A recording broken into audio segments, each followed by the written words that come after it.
Good evening, everyone, and welcome to our roundtable discussion. Before we begin, Josh, Board, are there any additions, deletions, or modifications to tonight's agenda? Hearing none, moving on. Okay, before we begin, I have an announcement. Please help yourself to pizza, cookies, water, and refreshments up there. Denise tells me she does not want to schlep all this stuff out of here, so it all needs to be consumed tonight. Before we actually begin, I would like to start with introductions, but please only tell us who you are and what your role is. Don't get into discussion at this point, just identify yourself. I guess we'll start on the board. Jay First, Select Board. Bard Hill, Select Board. Lisa Miller, Select Board. David Sanders, Select Board. Fran Thomas, 3 Parks Committee. Denise Barnard, 3 Parks Committee. Kendra Ziski, 3 Parks Committee. Josh Arneson, Town Manager. Tyler Masha, Zoning Administrator. Kyle Meadash, and our Regional Floodplain Manager. Chris Haggerty, Button Lance Bears. Megan Andrews, 3 Parks Committee. Tess Stores, 3 Parks Committee. Amy Agner, 3 Parks Committee. Peter Goslin, Highway Foreman. Virginia Clark, Planning Commission. Mark Fossil, Rec Committee. Thank you. Should we do the audience? Yeah. Okay. Yeah, because some of them are invitees. David, do you want to introduce yourself? Keith is, Sunshine, DRB. And Keith is. Keith Maybe is, not everybody. Yeah, let's, everybody introduce Oh, I already themselves. found this. Penny, we'll start with you, I guess, go across the back. I'm Penny Rand. I live in town. June Heston, live in town. That's you. Eric Philcorn, live in town. I do work in the flood recovery office, but I'm here living in town tonight. I live in the hills. Oh, the town of Richmond. I'm Bob Marquis says. Allison Aiken, Trails Committee. way back, Stephanie and Company. Stephanie Hartsfield, Richmond. Dexter Hartsfield. Yellow Key, MMC TV. I'm shouting because you can't hear us when we're back here. Thank you, everybody. So why are we here tonight? Volunteers Green is a wonderful. Mute that. Volunteers Green is. Mark, you're gonna have to shut your mic off. Oh, Mark, yeah, he's got feedback. You mute yourself, I can always mute you. For a long meeting. That's one meeting. It's always something. Sorry, I guys. didn't catch that. Yeah. All right. Okay, we're still. Still hearing. Mark's, it's not Mark's. Yeah, he needs to turn his volume down. He's working on it. Okay, turn off your speaker. I did, yeah. Okay. We'll get back to it. Test. I think we're good. Volunteers Green is a wonderful community resource for recreation. It includes open green space, a playground, a bandshell, little league fields, soccer fields, restrooms, and a hiking trail. However, it is unfortunately located in the floodway, so there are limitations in the zoning regulations as to what is able to be built in the park. We also want to be conscious about the cost of damages to approved structures when the park floods. There are several agenda items tonight which will explore these questions in more detail. This will be a working discussion with the Select Board and the roundtable invitees. We are asking that the public hold comments until the end of the meeting when we open the floor for public comment. Town officials and committee members may speak before the general public. The general public will have an opportunity to speak and ask questions to those present. Priority will be given to people who have not spoken before people have a second turn. Please keep questions and comments to 3 minutes or less. And please remember to state your name as you are recognized to speak. Any questions before we begin? Moving on into the agenda. Fran, do you want to give us a brief history of the park? Okay, I have it written and I'll try and be quick. An option on 18 acres of a cornfield was obtained by the town in 1959. For the construction, it took until 1971 before everything was in place, a number of votes whether to build a sewage treatment plant or not. But in 1971, the sewage treatment plant was built. And the land that was not used for the sewage treatment plant was designated by the voters of Richmond as a park in March 1974. And the park was named Volunteers Green, and it was because it was through the efforts of volunteers and town equipment that the park was created, and that the town at that time chose to not name anything after anyone because it continues to be a park that grows and is used by volunteers. At that time, those of you that maybe were around in the 70s, there was one small ball field, a sandbox, a small swing set, some picnic tables, and a locally built climbing apparatus. In the 1970s, the Bandshell was built on the Plateau area. Shrubs and crab trees were planted in 1982. In the late 80s and early 90s, the Recreation Committee worked to expand the park. So part of the cornfield was leveled, seeded, and converted into 2 regulation ball fields. And we did hear, I was on recreation, I always thought it was going to be a cornfield. So there was a little pushback. And that's why the road was constructed along the park so that people did not use Esplanade as a way to enter the park. We met with the neighbors. We then add the 2 bigger backstops were added, 2 new fields, new swing sets, picnic tables. Then we were given permission by the Army Corps of Engineers. I had to show them where we wanted to do it, to build a restroom concession stand. Where it is, we were trying to do that for the participants in, the ball fields. The dugouts were added later with concrete that was donated. Then a group of dedicated Richmond citizens raised $30,000 in funds, and the playground was purchased and installed. In the mid-90s, the soccer fields were created using most of the rest of the cornfield.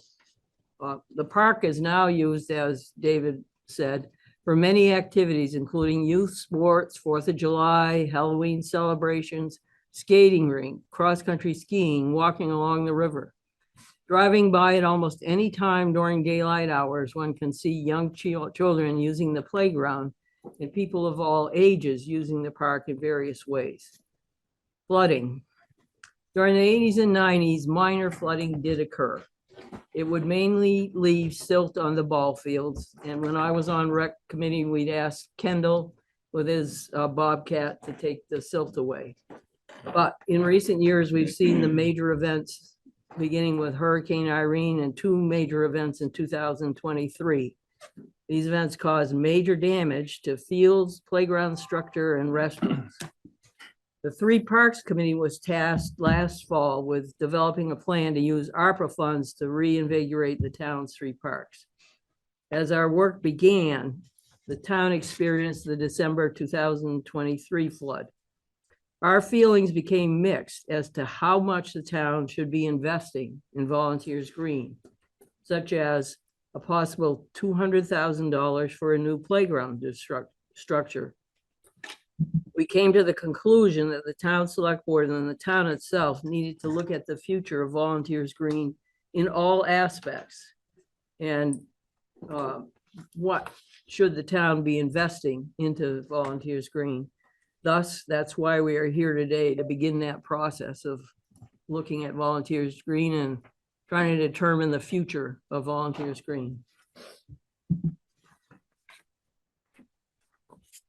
Thank you, Fran.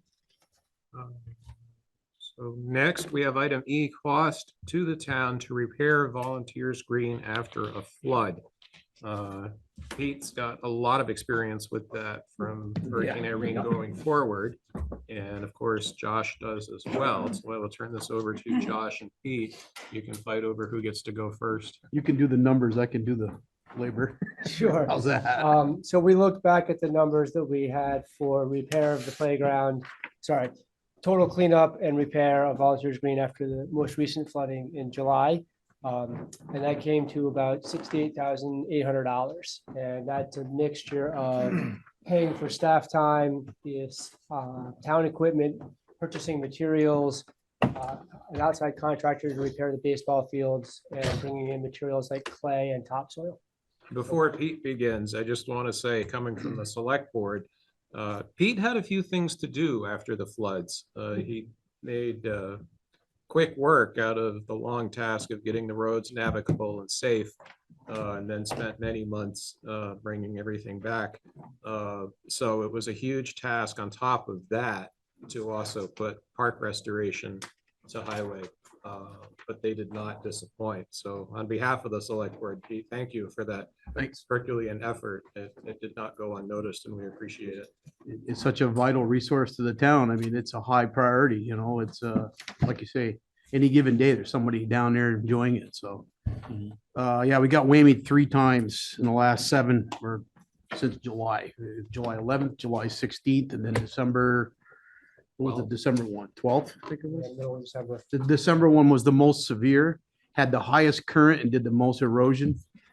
From every event, what happens is the playground structure themselves, they're all individually mounted into the soil with sonotube concrete posts. So the water literally washes out every single piece, every single one of those posts gets washed out, and the whole thing leans towards the flow of the current. Everything has to be pulled back, repositioned, materials put back in. It takes us 5 to 7 days with basically all the highway equipment, you know, not including the road grader, but the excavator, the bucket loader, dump trucks. That's just to get the playground straightened back up and back to a usable condition. The wood chip mulch, 100 cubic yards of that is what it takes to put 6 to 8 inches around that playground to meet spec. That's $3,900. We did that twice this year. The first time FEMA paid for it. The December one, we were on the hook for that one. The silt cleanup in the fields, that's like a 2 to 3 day process. You very carefully have to remove it without scalping all the topsoil out, because we don't want to have to create a major erosion issue out there. We've got some issues along Bridge Street where the water rolled over and did some, you know, undermining and erosion we still have to fix. So the long and short of it, yeah, every time it floods 2 to 3 feet over, it gives us 7 to 10 days worth of work, you know, at a minimum, plus the expenses. So if FEMA's not picking up the cost, you know, the town is, so it's, yeah, it's just one of those things. It's expensive to maintain.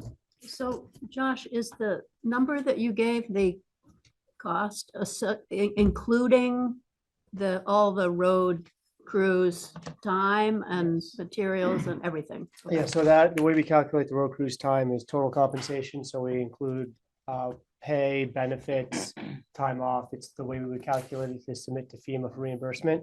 So that's all included in that. There's also a code that you use, so when people get a dump truck out there, we know how much per hour we're charging for that.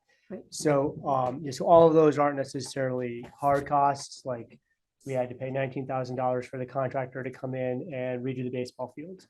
That's hard cost. Pete's cost, obviously, it's time and wages, but you know, a lot of it is really opportunity costs. Like where else could they be fixing things up, especially in a flood response like we had in July. The numbers I provided were also just for the July storm. We factored out December just to give us a one-time event. It also includes the repair of the concession stand. The concession stand got taken out 3 times this year too. It totally destroyed all the fixtures and the power service, silted the panel. So everything had to be replaced. So that's where a lot of that, you had a fair amount of cost or expense right there. Yeah, That was all contracted, so. There's about $14,000 or $15,000 for the concession stand, and that included the cleaning, redoing some drywall, redoing all of the toilets and plumbing in the concession stand as well. And that's FEMA didn't pay for all that. Does passive cover any No, of that? Does so- passive cover any of that? So that was all, we've made it basically back to the July storm. So I think that will either be covered by FEMA or passive. Okay. But then when we had to clean it again in December, that's not going to be covered by FEMA, maybe by passive, but not by FEMA, because the December storm was not a declared emergency Right, yeah. or disaster. Pete, can you briefly describe the differences and damages between Irene, the July flood, and the December flood? And I'm thinking of the undermining of the flagpoles and the monument and the sidewalks. Just sort of describe the difference in intensity of the current and the damages it caused. I don't know what was so different about December, but Irene and the July flood was high flow, but not with heavy current. It was just, it went up and it spread out. It didn't have the high erosion force in it. We didn't lose our parking lot. We lost like a 10 by 3 foot section of asphalt. That was it. The December storm had a massive amount of force in it. I don't know whether it was some snow melt that came down and it impacted it too. I've never seen the facade get tipped over like that. And there was a hole. It took 17 cubic yards to fill. It just blew it right out. Took the flagpole down. It just toppled everything. And it kept going. Took the backstops. I mean, it just flipped everything over. So that's a severe current that would create that. And it silted, put a lot of silt in the ball fields. I mean, it went all the way as far as, well, started the Bandshell, went all the way to field 2, past field 2. About only 6 bring- inches thick of silt. I only bring that up because we're having these floods more frequently and they're so different. I just want everybody to be Yeah. aware of the damage potential with these floods. The other thing is too, if this was a spring event, say this was like, in March, and we had the ice that came, if say the ice came up over, we could have some major erosion. It could tear out half of that riverbank, just topple trees. If you had, 20-foot long, 4-foot thick chunks of ice. Thank God this wasn't, we didn't have ice with this. So, yeah, it's the nature of the beast right there. The storms are more severe now and they're more frequent. Thanks, Pete. Thanks, Josh. Moving on, item F, result of survey to determine the elevations, floodway and floodplain. Chris, are you ready to go? Sure. I don't have anything prepared, but I've got a history with this. I grew up in the area. But professionally, we started doing work. I guess it would be around 2011 during the changeover of the FEMA maps. We were part of the contesting of the maps when Richmond rightfully so challenged what FEMA had come up with. Ended up supplementing that data with Irene data and high water marks all over town. After Irene, we did a ton of stuff, and I'm not sure anybody here, Pete might know, but I don't think anybody was here when we did all this work. In the same boat that everybody on Esplanade had to essentially go through a conditional use determination through the DRB to simply put their decks back on their house. The town of Richmond was also bound by its own rules to put life back together as well. So we've done elevation certificates and CUD applications for the restrooms, bandstand, the backstops. That was determined it might need a permit. Wastewater treatment plant, and the town well. So that's that. And then fast forward to today with what we looked at most recently for the committee, was a finer detailed look at that possible high ground that exists around the bandstand. And if you look at the FEMA flood maps, there is a small island on this side. That it's shown in red there. That is where the FEMA flood map puts it, but you do need to, the new maps that were adopted in 2014 were better-ish, better data, I guess is a better way of saying it, that was put into the flood mapping. It was all FEMA's LiDAR flight, and then incorporated the data that we in CAS provided to challenge the maps. So here we are. And so when we look at elevations in this level of detail, it's not so much consulting the map anymore as it is the elevations. So what we did is calculated the thin red line that kind of bisects the bandstand is what they call a cross section. That's an actually surveyed cross section as part of the FEMA study back in the day.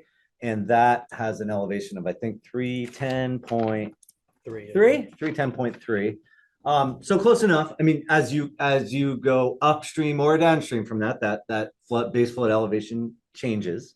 But it's a good place to start. And so what we reported to the committee was, your finished floor elevation of the bandstand's about 310. That gives you a pretty good idea that you're within, now you can look at the lay of the land and see that, yeah, I mean, some material would need to be brought in if that's depending on what's proposed there. Now, my experience in the state of Vermont, I've done probably more flood permitting than any other surveyor in the state. This is only because the state tells me this, but is mostly residential commercial. So when it comes to permitting for the sake of flood insurance. So this isn't the case here. This is more Richmond's DRB or their zoning regulations. So we didn't go into the minutia of what would fit here, calculating the volumes of cubic fill if it were even allowed, which sounds like it isn't. I will say that with the caveat that I've done other flood permitting type projects in the town of Richmond that constituted that by definition, fill was brought in from an outside source. That's definitive across the board, FEMA's definition. Now, if we are moving material from one place within a flood zone, that same flood zone or floodway, moving material to another part of that same flood zone, in FEMA's eyes, that's not a net decrease in the flood carrying capacity. We haven't changed anything from its carrying capacity. So in other projects, that's been considered not fill. That's been moving material from one part of the same site to another. And that's where we left it. So that's the last time we visited this, was looking at that, and for you guys now. That's all I've got. Follow-up, what do they consider the same site? Same parcel, I think is generally how Oh, it FEMA is defines parcel. it. Okay. But you can't, it's not like you could go the other side of Esplanade or something where the parcel and pull from there. It has to be from the flood zone. So it would have to be somewhere from the volunteer stream. Maybe some of that silt that washed in. Well, yeah. Just put it where you want it. Well, we're talking about 24 to 28 inches, right? 310 or Yeah, 308. yeah. And then, according to the regulations, what do we need to set the height of the play structure at? Does it need to be above 1 foot above the BFE? And that's generally born out of flood insurance regulations. So does that apply here? And does it pass the test in FEMA's eyes as well? So What is the BFE? the base flood elevation. Which is, So it's like a dynamic, it is the elevation that FEMA says the big 100-year flood is going to get to. what And is that it? varies through that. So for this site, it's 310.3. Okay. That's an elevation. And it varies as you go up and down. And nowhere after Irene did they admit that was it, or nor did they say anything that happened last summer was it. Presumably, when the flood gets to the levels that are shown on the flood maps, then you're at that 100-year flood zone. But anyways, yeah, we've come real close. Do we know what those base flood elevations were in those last two events this year? Or 23? How, you mean high water mark? I don't know. I don't know. I don't know. Yeah, no, I don't know what they are. I mean, you can correlate it to maybe some photos of where you knew where the water came to, and then there's LiDAR 1 foot contours. This is Kyle Medash, by the way, regional floodplain manager. Did it flood the rotunda there? No, No. no. So that hill was dry. Yes. So it didn't get up to 310, you know that. No, it didn't get the 310. I'm not sure it ever has. No. Not that I've seen. That's Not- the not 100 that I've ever flood seen. level, Yeah. Right? No, So 50 years. Yeah, I'm looking at it here. It looks like the majority of the volunteers green is 303. The base flood's 310, and the top of the rotunda thing's 313. So you have 3 feet above on top of that plateau there. I observed, and I overheard other people commenting that they were using the stop sign at the end of Esplanade as a. Yeah, I've got a photo of that. Yeah, we've got good data. We use that. Irene, it got about halfway up the stop sign Yeah. and the floods last year. We're pretty far up the flag, the post, but not up to the stop sign. Irene flooded the basement here, Yeah, but the December and July floods did not flood this basement. Is that correct? July did. Well, the basement here, and I think in Irene, it might have been a sewer backup from what I understand. I don't know if the water came in. Both floods, I think, had water in the parking lot back here, December and July. But we've also learned and we got some water in the crawl space underneath the post office. But we've also found that that crawl space gets water even when there's not a flood, just groundwater seeping in. So that may not be the best gauge. There we go. And in the park, it was up to about the roof of the dugouts, and the dugouts are probably 6.5, 7 feet tall. So if you're saying it was, If those are 303, if that's 303 plus, yeah, you were probably about 309, 310. Irene. Yeah. was about there. Jay, this got higher than this, didn't it? It I did thought it eventually. got about here. I think maybe a little bit lower than that, but Okay. yeah. So Irene, the soffit board at the concession stand, which is the fascia board below the shingles, they got right to that. All the brick was completely submerged. Yeah. That's where Irene went to. the one that we walked through, it was less than that because we saw it inside the building. Yeah, That's it where the was water line several was. feet lower. Yeah. But what was said, it never got, the bandstand hill was dry. That's always been out of it. Yeah. Yeah. So could you relate those numbers that you gave us to floodway and floodplain and where they, for the uneducated? So, if you were to average out grade from the higher land, let's say like from the top of bank that surrounds the bandstand, back to the road, back to the top of the bank of the river, you're pretty darn close. Like, if you look at the plan I provided, I'd say an average elevation is in the 309 to 310 is kind of it's varying.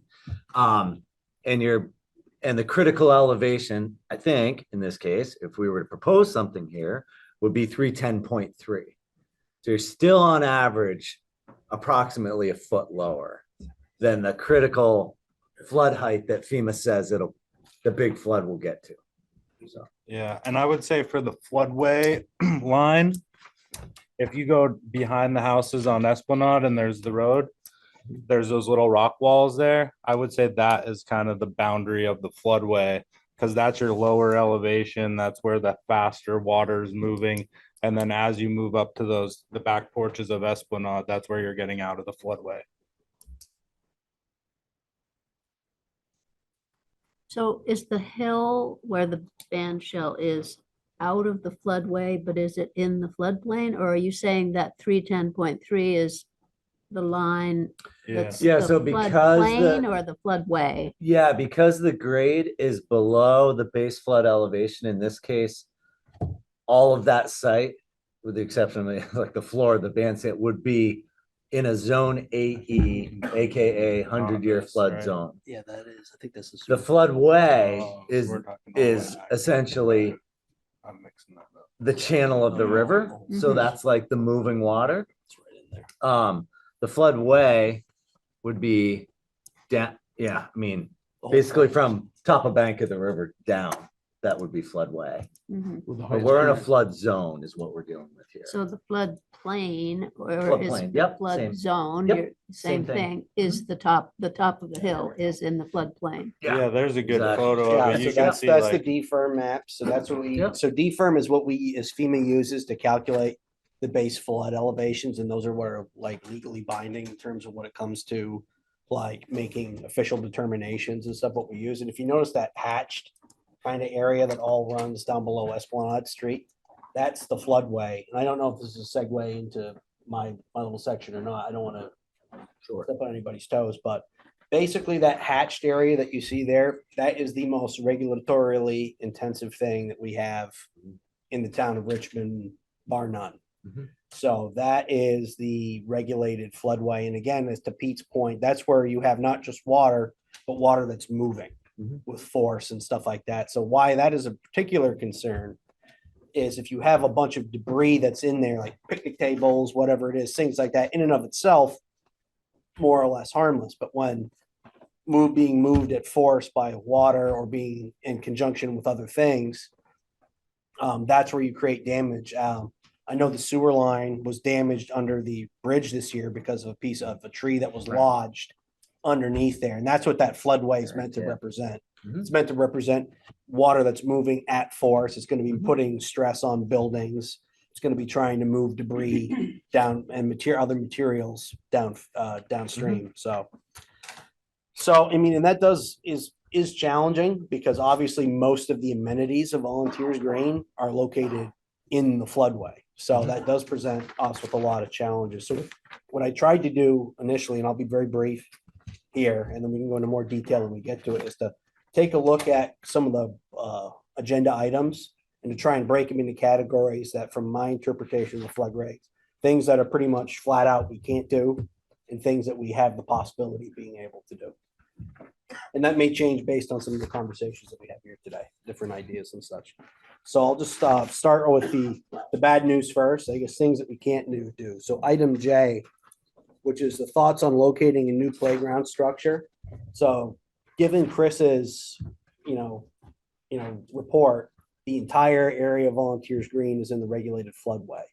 And if we look, Except for the area we've identified except for that small area around the Plateau. bandstand. Are we talking about the Correct. plateau? That's not in the floodway. Just a It's sliver mapped of in the it. floodway, and that's the difference. This is why we do a fine detailed survey like this. That FEMA stuff doesn't capture things like top of bank, the transitions. Yeah. That's why that little red island was probably intended to be inclusive of that little area. That would be that red island is out of the floodway. But anyways, go on. Yeah, so going off of, and that's where we have there. My job is to look at the map as it's presented by FEMA, and that's what I use to determine whether or not something is or isn't in the floodway. So taking item J, we can't put new structures in the regulated floodway.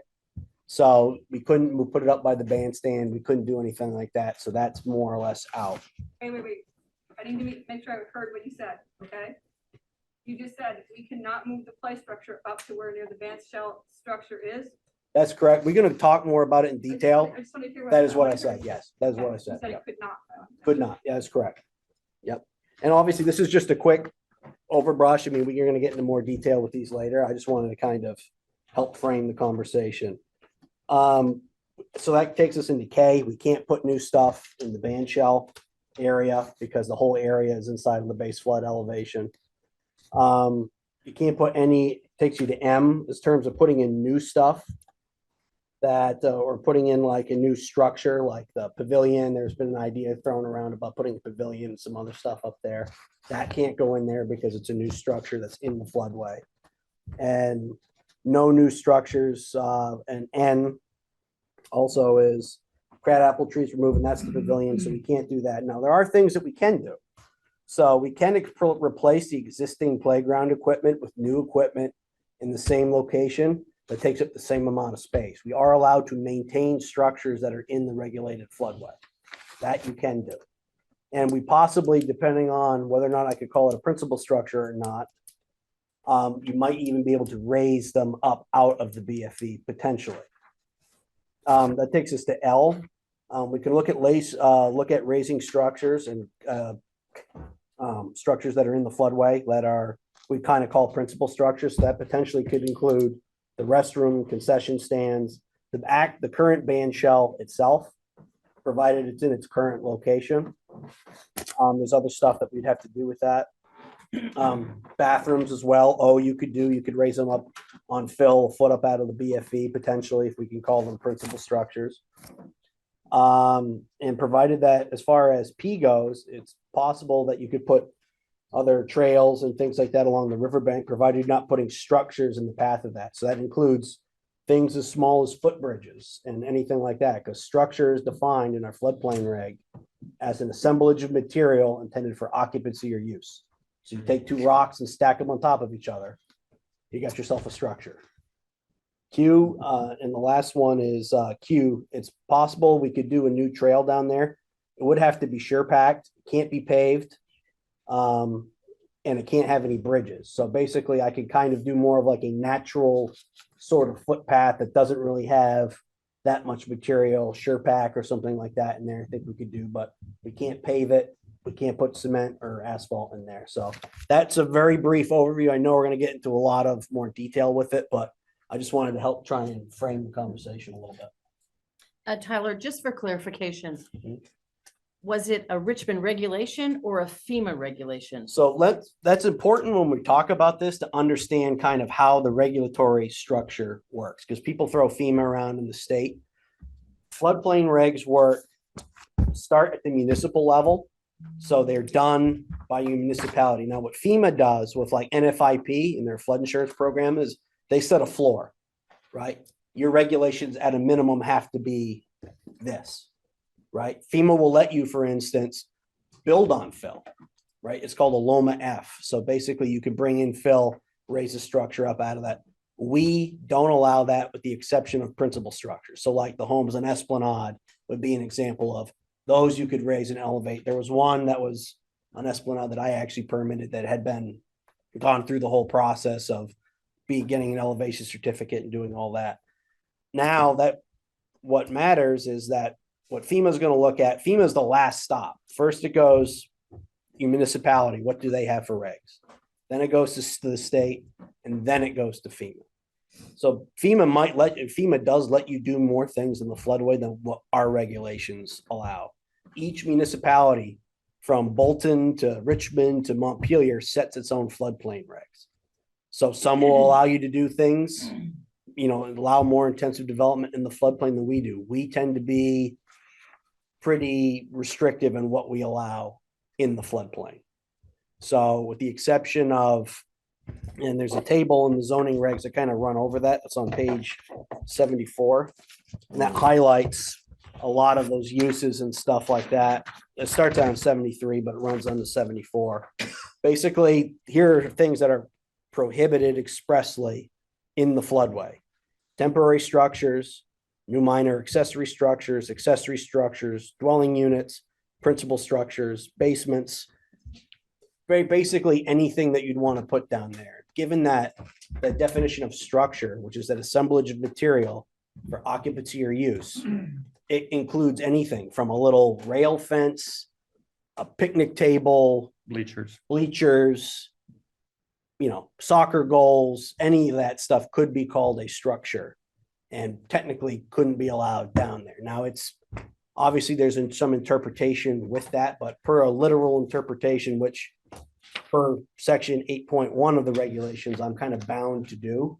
I do have some ability to interpret things, but I am supposed to interpret it fairly literally.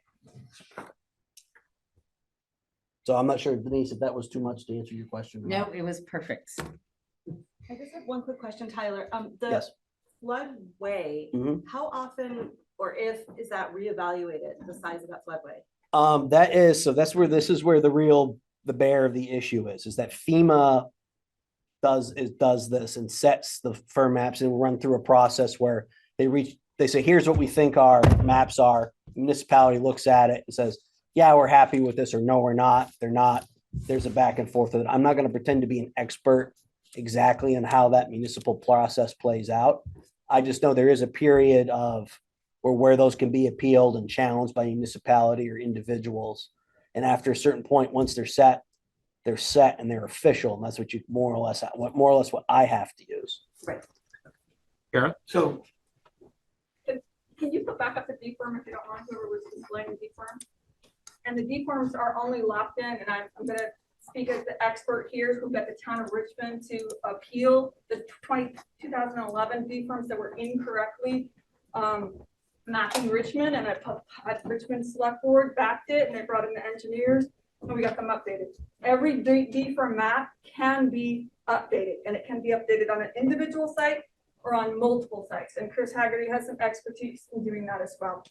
So I'd like to just see the deform map if you don't mind. So the floodway is where you're saying is the slashed area? It's a slashed area, that's correct, yes. And the polka dotted area outside that, you're saying is the floodplain by your definition? That's correct, yes. Okay, and so the embankment height of the banks, because across the river, you're gonna have Gary Ressor's house and his properties that are in the flood, and I don't mean to confuse you, Gary, it's a prime example. And anyhow, across the river, his side of the bank is out of the floodway. It's out of the floodplain altogether, actually, too. And his house is. I'm at his property across the road. From his Oh, house. yes, that's Across correct. the road from his house is in the floodplain, but it's not in the floodway. That is correct, yes. So that elevation is, if it's anywhere near the elevation of where the Bandshell is, et cetera, it means that we should be out of the floodway for the Bandshell area. And that's what Chris Haggerty is saying. And he can prove it with maps and numbers and prove that to FEMA.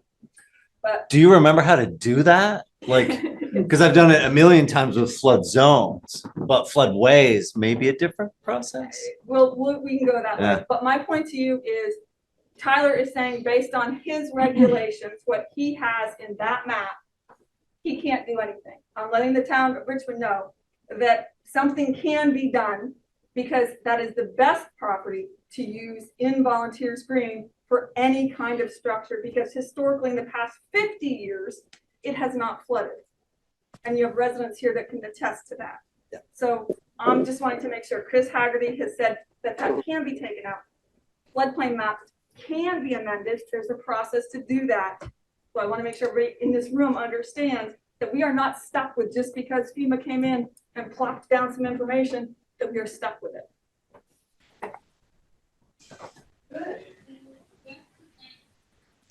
2011 would have been the time to do that. Yeah, so I mean, Part of the that's, map. and I mean, and also too, to bear in mind too, with the recent flooding and stuff like that, it's very well possible that given the damage that Vermont received, that it might be bumped up in terms of its priority, in terms of mapping stuff. I mean, FEMA's notoriously maps are out of date. Richmond's, believe it or not, are actually some of the better ones in the state. There are some communities that don't have them. They don't even have, they have AE, but they have no regulated floodway. They have none of that. So it's very challenging. So as imperfect as it is, and I'm not, disputing the validity of it, is my job is to look at, okay, what does the DFIRM map say? Because that's what I'm personally bound to. What are you trying to do? And then I have to make a determination based on that. So it has been challenging. I've had many conversations with Pete about this and of the committee about trying to do it, because I totally understand it's a great resource. I've used the playground myself. My son's come down there. It's a nice asset to have, and it totally makes sense why you'd want to develop it. It's just from a permitting standpoint and a regulatory standpoint, I'm very limited in what I can do, because the issue is too, if I start issuing permits for things in the floodway that shouldn't be in the floodway, potentially if we get audited by FEMA and they say we're not in compliance with our own floodplain regs, they could penalize us, which would raise the flood insurance rates of everybody who has NFIP flood insurance. If it's bad enough, they could even suspend you, in which case you would lose, anybody who has NFIP insurance would lose it. And then you'd have to go get private private flood insurance. So that's why I tend to be very cautious just in general about permitting stuff in the floodway. Mark? So long story short, though, we could do a letter of map amendment or whatever that term is. So- and get Gary's property and the Bandshell area out of floodway and into floodplain that may potentially have lesser restrictions. It is complicated. So if there's different levels of thing, there's Lomas, there's Lomas, Clomas, Lomars, and Clomars. So it's a big anagram. Stuff is kind of complicated, so I'll do the best I can to explain it. So Loma letter of map amendment, Gary Bresser's house is a prime example of that. So let's say hypothetically, right? If Gary's house, which is right there, was polka dotted, right? And Gary said, I want to get this out of there. What Gary would say is that you made a mistake on your maps. This is an area that's naturally higher than the surrounding land that you're not going to necessarily pick up on a flyover or whatever it is. You could come out and do that, demonstrate that the base flood elevation is lower than the property and have that removed through a letter of map amendment. So you can't do any fill associated with that. It's a natural feature that lends itself to that is naturally out of the floodway. Now, what FEMA lets you do that we don't do is they will let you do that with fill. In some instances, they will let you bring in fill. And do called a Loma F, which is like Lomar, letter of map revision based on fill, which will let you kind of raise raise an area a foot above the BFE and allow you to use that to build on. FEMA lets you do that. Our regulations don't at this point. So I hope that kind of helps explain it a little bit, Mark. So I'm not saying that there isn't a vehicle that we could use, but it wouldn't be a Loma in this case. But Because it the would be base some flood sort of elevation, amendment of this map that we could do after the fact and not wait for a new FEMA map of the entire region to redefine. it's what is in possible. floodplain. To be honest with you, I would probably have to look a lot more into that to see what it would take to do it on a broad level, because Lomas are typically done on an individual basis. But In terms of a broad scale challenge of that map, I do think it might have had to have been done when we initially appealed to do it on a broad scale. I know individual properties you can. And Lomas and Loma Fs are for structures or proposed structures. Yeah. That's not the case here. So it's like, we want to define an area. It's more like doing one right now. It's like you want to define a meets and bounds area that you want to remove from the regulatory area. That's okay. But there's no structures. Yeah, to be fair, and again, I would not anticipate it being a quick and easy process. That's what I'm saying. I don't know what with the. I don't know as if you can, floodway. that's the thing. Zoning, nothing is quick and easy. Yeah. Yeah, you would have to do like a floodway revision and like probably a substantial amount of hydraulic study and seeing that, because in the thing that you would try to put in there couldn't raise the flood elevation. I don't know if you'd be able to get it removed. Because from what Pete's saying, like how the playground structure is tipped over like that and it's anchored in the ground, like that is what happens in the floodway. So I would think trying to revise that map is gonna be a long, possibly expensive, it will be an expensive endeavor and it might not be fruitful. But that would be, we're not looking at doing that. We're just talking about the knoll. Right, that's like Just- 6 feet vertically that- lower than the knoll. We're 2 feet Right. from being where we should be out of that flood. I think the issue though, is the same amount of money, I think, whether you're doing it for for Yeah, 100 feet or 100 yards, you know what I mean? I think Yeah. it's the same. I'm sure we're gonna discuss the cost benefit of that, but if we're dealing with 2 feet and it doesn't flood, it hasn't flooded in 50 years. And I'm not disputing. And there is a potential use for putting a structure and a co-ed and a bathroom and everything. To me, the priority, it's worth it, worth the effort. Well, I think what you could do, there are ways right now that you could do that. For example, the bandshell. The bandshell, because it is an existing structure. And here's where this gets really tricky, right? It's like these floodplain regs are really designed for individual structures in the floodplain, not for the park itself. The park isn't really a structure. And that's what really, and not to sound too, esoteric or philosophical here, part of my job is to try and figure out, what do you call this thing? Is it a park? Is the park itself a structure, or like the little individual pieces of it a structure? Because depending on how you define that really allows you to do certain things. For example, if I can't call the bandstands a principal structure, we can't use fill to elevate them, because the only thing that we're allowed to elevate with fill are principal structures in the floodplain, like a home or like a garage, or like for the water sewer treatment plant. Those are things that are pretty clearly that you can do. The issue is, what do you call, is the park itself a park itself? It's not a structure. Well, it could be a structure. There's things that you can call structures on it. The issue then becomes, if you have multiple principal structures on a lot, then it's like PUD, and then it's like it takes you into these weird. I know might not make sense to anybody, but that's my job, is to figure out what little trace down the rabbit holes and to try and figure out what box can I put this thing in, because it has different implications of once if I define something as a principal structure, I then have to use that definition throughout for kind of continuity's sake. I can't just pick and choose to call something a principal structure in one case because it gives us a benefit, and then not count it in another case because there's negative connotations associated with that. So if we do count on principal structures, we can raise the bandshell, current bandshell, up out of BFE. You are allowed to improve principal structures in the floodway. It would be conditional use review. So potentially you could upgrade the existing bandshell in its current location. What you couldn't do is pick it up and move it 5 or 10 feet in a different direction, because it'd be considered a new structure more or less at that point. That's why with the playground, if we can keep it where it is, we could potentially raise it up. We could replace the playground equipment with new equipment exactly where it is today. And I understand that might not be desirable for a number of reasons, but those are things that we could do. Kara? I'm a little confused with you saying permitting. I thought the DRB actually has some play when it comes to the floodway. I thought the permitting process would go in front of the DRB.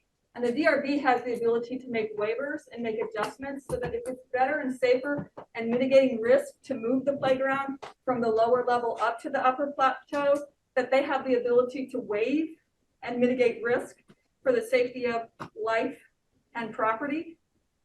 So you keep saying you, and I believe the DRB comes into play when it comes to permitting in the floodway. Now, you can correct me, but I believe you can, even as a zoning administrative officer, ought to have it go to the DRB because of that waiver request and allow a larger body of individuals to oversee this process and to either approve or deny it. Right. Is that correct? So you are partially correct in that. So where we would get at, so like doing what I just described would say elevating a principal structure on fill, that's a conditional use. That's allowed by the Development Review Board. The tricky part is, let's say if you wanted to put a new structure in there, it's just not an allowed use. It's not a conditional use. I can't approve it. I'm not saying new. Replacement of a structure. Yeah, you could do that, conditional use. Called replacing, not new. Yeah, Even it'd though it's be, a brand new structure.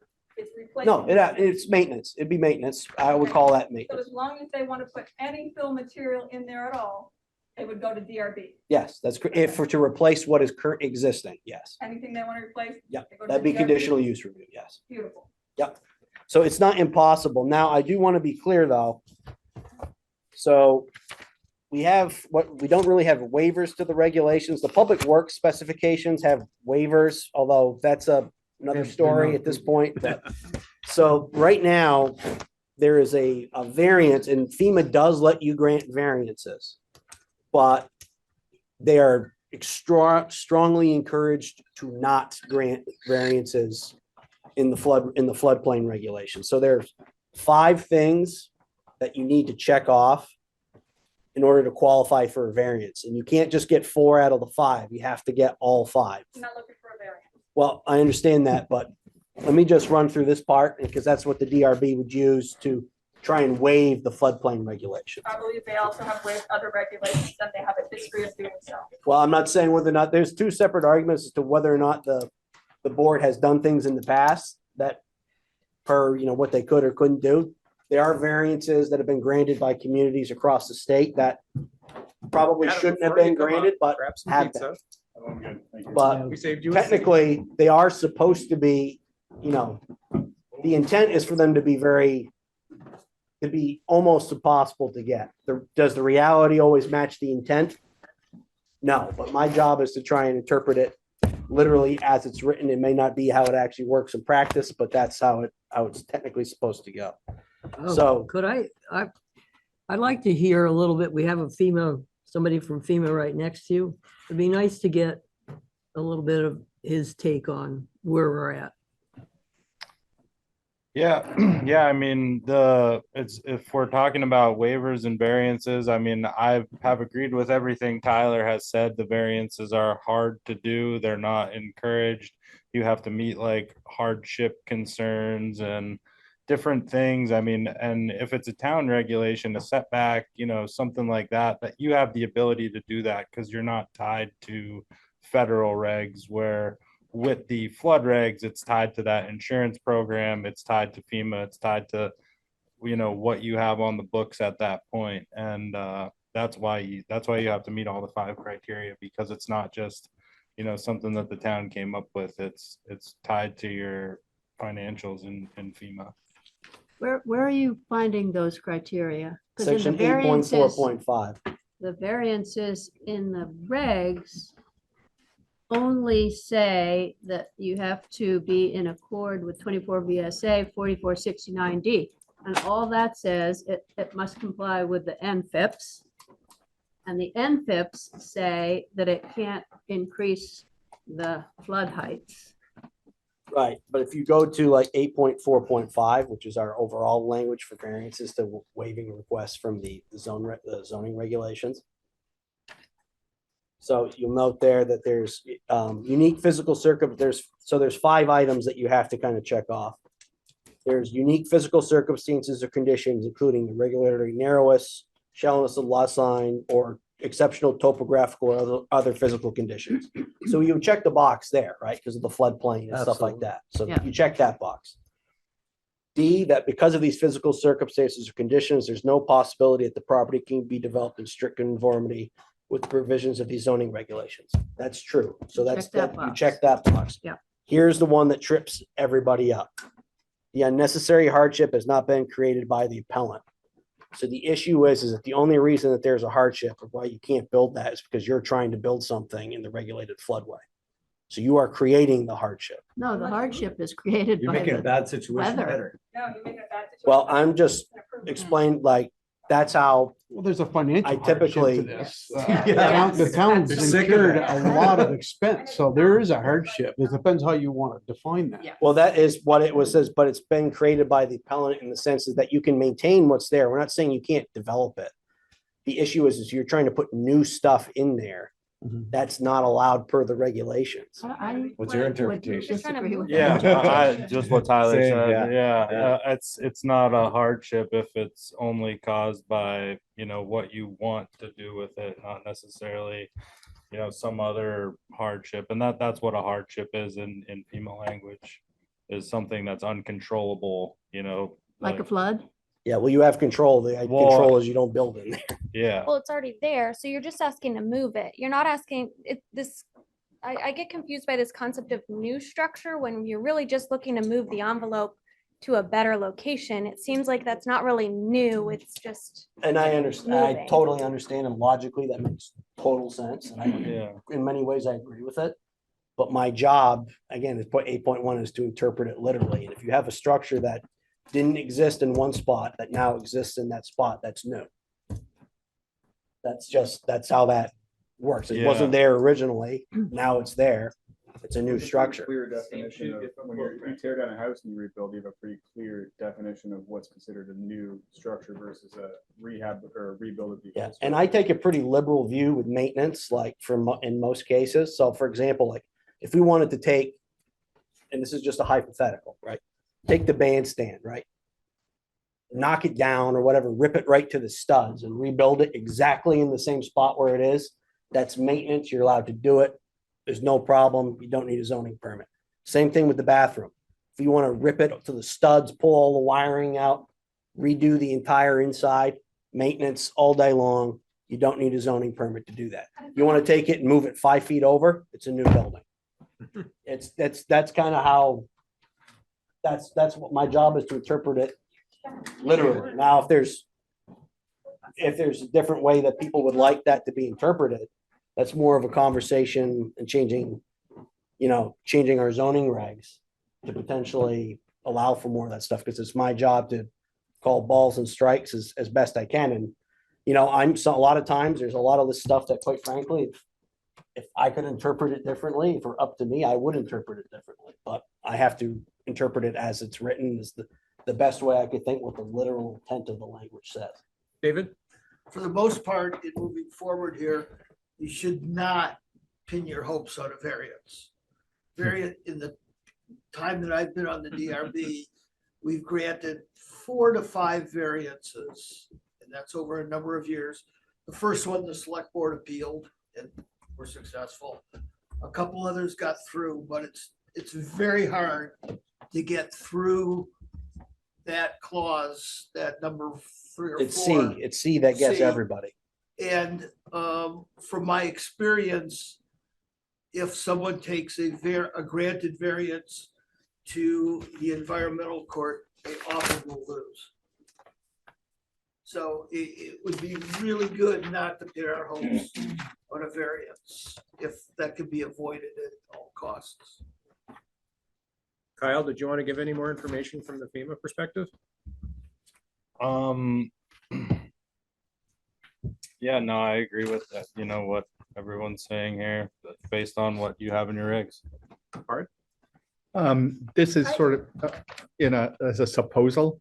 So suppose we wanted to put some more fill to elevate the top of the knoll, grassy knoll. What are the limits on where that could come from? So our regs define fill, so our regs are actually somewhat silent as to where the fill comes from. Fill is defined, it's on page 67, in section 6.8 as any place material that changes the natural grade, increases the elevation, or diminishes the flood storage capacity at the site. So that means basically anything that's brought in. It doesn't matter whether it's from there. So this is where we run into two definitions. FEMA, it sounds like, doesn't count fill if it comes from the site, if you're rejiggering stuff that's on the site. What's the definition of fill in your appendix? And what's the The definition of site? definitions. Well, the definition of, so 6.8 has its own special regulations page. So this is the fill definition from section 6.8. So Does that's it what differ with your definition of fill and your definition? yeah, it may not, we may not actually have a definition for fill there. Let me Well, take a look. So I'm just noting, some of us have noticed that there is fill that has landed in unintended locations in our town. And just reserve, if you take it from where you don't want it to where you do want it, is that in any sense feasible? Well, I guess the question is whether or not you could remove enough of that material to actually make any meaningful difference in elevating that. Oh. Challenge When- accepted. There has to be. I think what, the issue several then, hundred- the issue then becomes, though, we still come back to that, it would still count as fill, regardless of where Depends it on the comes from. in definition our of fill and the regulations. definition of site. Well, definition of site isn't defined here in this particular section, but fill is explicitly, so any place material, any that changes the natural grade, so it doesn't matter whether it comes from Volunteers Green or the Moon. It's considered fill regardless of where it comes from, Only in these regs. only in these. So we could change that. In potential, yeah, this is all like, Well, and what you would get into, like a minimum FEMA regulation in the floodway is that you can have no rise. So then you get into the hydraulic analysis. It's like, okay, we want to move some fill around, which you kind of prohibit already. But if you did want to do that, you get into a hydraulic analysis that's like, hey, we're taking fill from here, we're putting it over here. Does this cause a rise on the other side? Does this cause a rise to the pizza place? Does this cause a rise to any of the other things around it? And that's kind of how you get around putting fill in the floodplain or floodway, is you have to prove that it has no rise. And that's So- a long process or what? You have to get an engineer to, hire an engineer to go through the process of building the model from the FEMA model and showing, different scenarios of how you want to play around with Volunteers Green and see if any of those cause a rise. So would 18 inches of silt deposited by a flood be fill? Well, yeah, but you would what we've been telling people with deposited by the flood is it was deposited by the flood, you can leave it where it is, but you can't berm it up. Or you have to export it. So just leave it as the flood deposited it. That's natural river process. Or if you need to remove it, you just have to take it somewhere where it's not gonna divert flow. Okay, Kara? You paid for hydraulic analysis back in 2011 when you got the deeper maps changed. You just chose not to do the full analysis, so you already have paid for a lot of this information that you have.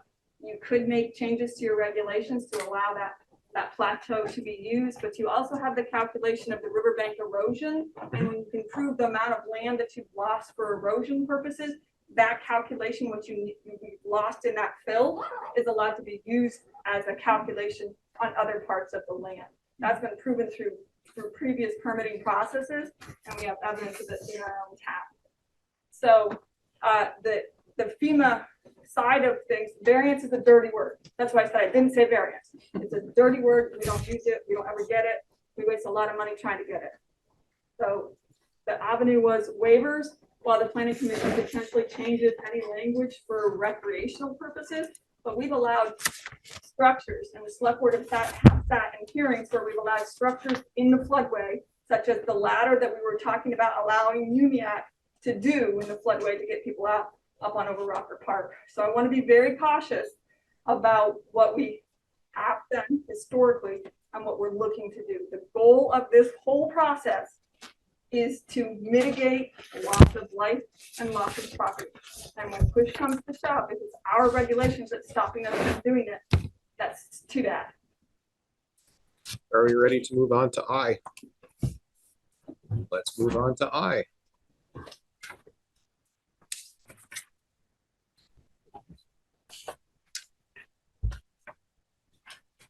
Me, Jay. You're looking at me. No, I. I, Planning Commission, Town Planner. yes. Well, I mean, it seems like there are. I hadn't really contemplated that one in particular, but it seems like it's possible that we could change the definition of fill, I suppose. We could change the define it. definition of structure, I suppose. Yeah, I mean, I mean, that's throughout our zoning. I mean, that's more or less the same definition of structure that we have. Yes, it's problematic I would agree with that. throughout our I've been zoning. very frustrated by that definition on numerous occasions, but, you know, Fill so, and site aren't but, you know, really it's one of those weird, you know, those weird things, and kind of to Kara's point before, there was, the reason we were able to approve that ladder to Umiak is that in the floodway, new bridges, culverts, docks, or other public projects which are functionally dependent on stream access or stream crossings are allowed through conditional use review, which is what the town and Umiak went through to allow that to be built down there in the first place. So like if somebody wanted to have a, I don't know, like a kayak dock or something in the Winooski for whatever reason, they could, in theory, do that, provided it gets conditional use review through the development review board. Mark? Can we attach a ladder to the play structure? It goes down over the. Oh, yeah. Just put it on pontoons. Mark? So it's not that we can't do that. There are certain things that we can definitely do. So, as far as zoning changes that could be employed, there's a couple points I'm wondering about. One is it possible to differentiate public properties from private properties when it comes to zoning? Nope. We have the same, we are bound by the same regulations as John Q. Public. The only exception Critical is, facilities, but could we write the zoning? I mean, you guys are the I mean, planning yes, commission. we You can are, write but- it however you want. I wonder if it's legal. Hmm. That's what I wonder. You can do a new zone, recreational zone. Right. Yes, You 100%. That's totally legal. Everybody in the recreation zone has the same rules. Yes. I mean, because what you are bound by, right, is, at least in terms of the town, is that the only thing we don't have to do is pay the permitting fees, basically, to do the work. But if Pete, or let's say Water Sewer, wanted to put an addition onto their water treatment plant, we'd be in the same boat. That might not be a great example because critical facility, you might be able to do that, but there's also prohibitions of building critical facilities in the floodplain. That would be like a police, for example. I had a project that came in, people wanted to put it in a bid for a state contract to build a garage to service like the state police, some state police vehicles and some other stuff, and couldn't build it because I couldn't permit it because it was in the floodplain, and you're not allowed to build new critical facilities in the floodplain, even though it would have been for the state or anything. So Okay, so we can create a recreational district that would allow more flexibility. That's what I'm getting out of that. I mean, you could just say that the park equipment structures and volunteers green aren't structures per this, right? Unless it's like a house or a dwelling or something. Yeah, we could say that too. I mean, yeah, there's lots of ways that you could go about So doing that. that's what we're here to figure out. Or you could allow development So, on fill if yes. you wanted to, which FEMA lets you do. So what are our differences between our base zoning regulations versus what the state would allow? Would the state allow a swing set in the floodway? Is it legal? Yeah, like it would just I mean, a swing set to me is like, it needs to be anchored down into the ground. It needs to be metal, flood resistant materials. This particular area in the floodway seems like it's tough because it's, even when it is like that, it's still getting that scour. Yeah, you don't want the. So there's a lot of cements. big questions Yeah. about what we want there and what we want to allow there. But basically, our entire issue is that we're hamstrung by the fact that our own town zoning regulations say you can't do all of this stuff. So really, ultimately, all we would need to do is create a separate recreational district that had much more lax zoning regulations, which would be under the guidance of the select board and other responsible parties, that we wouldn't do stupid stuff. Well, You yeah, I know, mean, and that's. Define I'm stupid just stuff. saying, I'm throwing this out here as an idea, as long as we're trying to. Yeah. We wanna go- Yes, we could put some round level acceptance limits, but basically we have the flood hazard overlay district on top of the rec district. That's correct. So how do we could then theoretically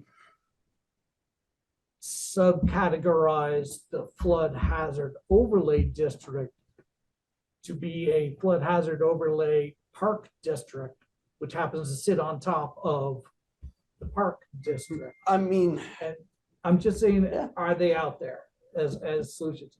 Then we can start thinking about what we actually want there. But the step would be to segregate this parking into a public space, because honestly, yeah, I can see why we don't want to let anyone and everyone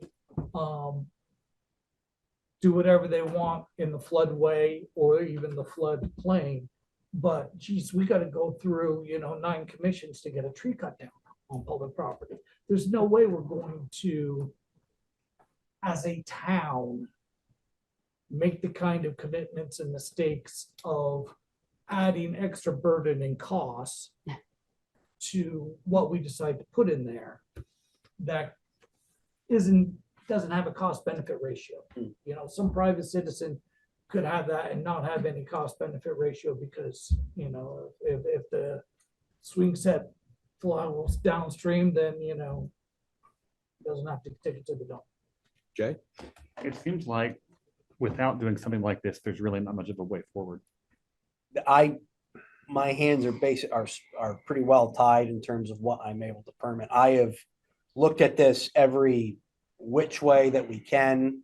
I've looked at, because using our definition of structure to our advantage and saying, well, the ball fields themselves are structures and you're allowed to substantially improve existing structures in the floodway.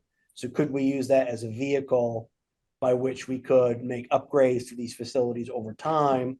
The problem is once they're now structures, you have to assign dollar amounts to them because you have to track to be in compliance with the Sure, but NFIP, all that other the fun thing that we were stuff. talking about was we don't know what a site is. Right. We don't know what fill is. Right. If we were to just create a zone taking in the publicly owned land down around Volunteers Green and call it a zone and explicitly define what we can do vis-a-vis fill and what we can do vis-a-vis structures, then you wouldn't have your hands so tied because you'd have this zone. And my point is, without doing something like this, I mean, we've all heard you say, I'd love to, but I can't. I'd love to, but I can't. I totally validate that. I took land use law in college too, not as much as you did. But if we don't do something like this, we're stuck. Essentially. And so I would defer to the planning and zoning experts, but it sounds like this is something we should be exploring, a whole new zone taking in the public land down there. Can we talk a little more about the Loma, why that's not possible because the point of it is to get things out of the floodplain. We don't want the expense of putting things over and over in the floodplain. Right. The floodway. Right. So if we could get the hill that doesn't flood to be not in the floodway, that seems like that would be helpful. Why is that such a problem? Well, I just don't think you have the elevation. I think it's still a couple feet lower than the. It did flood. Yeah, and so the other thing that I'm seeing here is if the issue is maybe just moving the bandshell, like maybe it's as simple as saying you can move structures to a less hazardous location. Like, and then that gets you around the, like, what Tyler's tied by of like, if you move it 5 feet, it's a new structure. It's kind of like recognizing that there's existing structures. I mean, that is a way of flood mitigation, right? If you have a big parcel, the house is built down low and it is feasible to drag up the hill, they do that. So I think, you know, in a little situation like that, it might be as simple as just adding a line that says you can move structures to a less hazardous location. So you could move the playground to a less hazardous location. Well, that's what I'm saying. Yeah, maybe there is area that's further out from that floodway that you can, you know, put up against down by the sewer building there, or in a little less out of that kind of. Perfect place for a playground. Well, you know what I'm looking at it from a flood hazard standpoint, like take it away from that fast moving water. Because But the hill, the knoll or whatever we're calling it is not high enough. Nobody 2 feet. thinks that's high enough. Okay, So it so I would have a require question for fill. Pete. The existing playground is anchored via those concrete posts, which the ground can erode around them and then they're just exposed. I am not a construction engineer, but would it be possible to build an entire concrete pad? Yes. And instead of having the post, and then maybe even have a V-shaped barrier that would deflect the force of the water at one end of it. And then if we did reposition it, it still would not be a subject to being washed out because it would be an entire pad. Yeah, if it doesn't get undermined. Can you put an entire? So pad there? I've been We working. still have playground rules too, right? You Well, we'd can't have to put something soft on top of it, to be Well, sure, but. I mean, I can give you some information on, so people, I've been working with Justin Mansfield for over 5 years, particularly on that playground. And he's a specialist. They install playgrounds all over, you know, all over the US. And I think he's even wrote some designs for Brown's Court and this playground. So he knows the dilemma we're up against. He gave us that free double orange slide when that blew out in December. I mean, he came down, met with me, whatever, picking our brains, and, you know, we're kind of last straw. We're knowing that we can't use that elevated area. What can we do in the same spot? He said you can actually hard mount a playground structure on a slab, and then you put a poured in place rubber foam isolator barrier.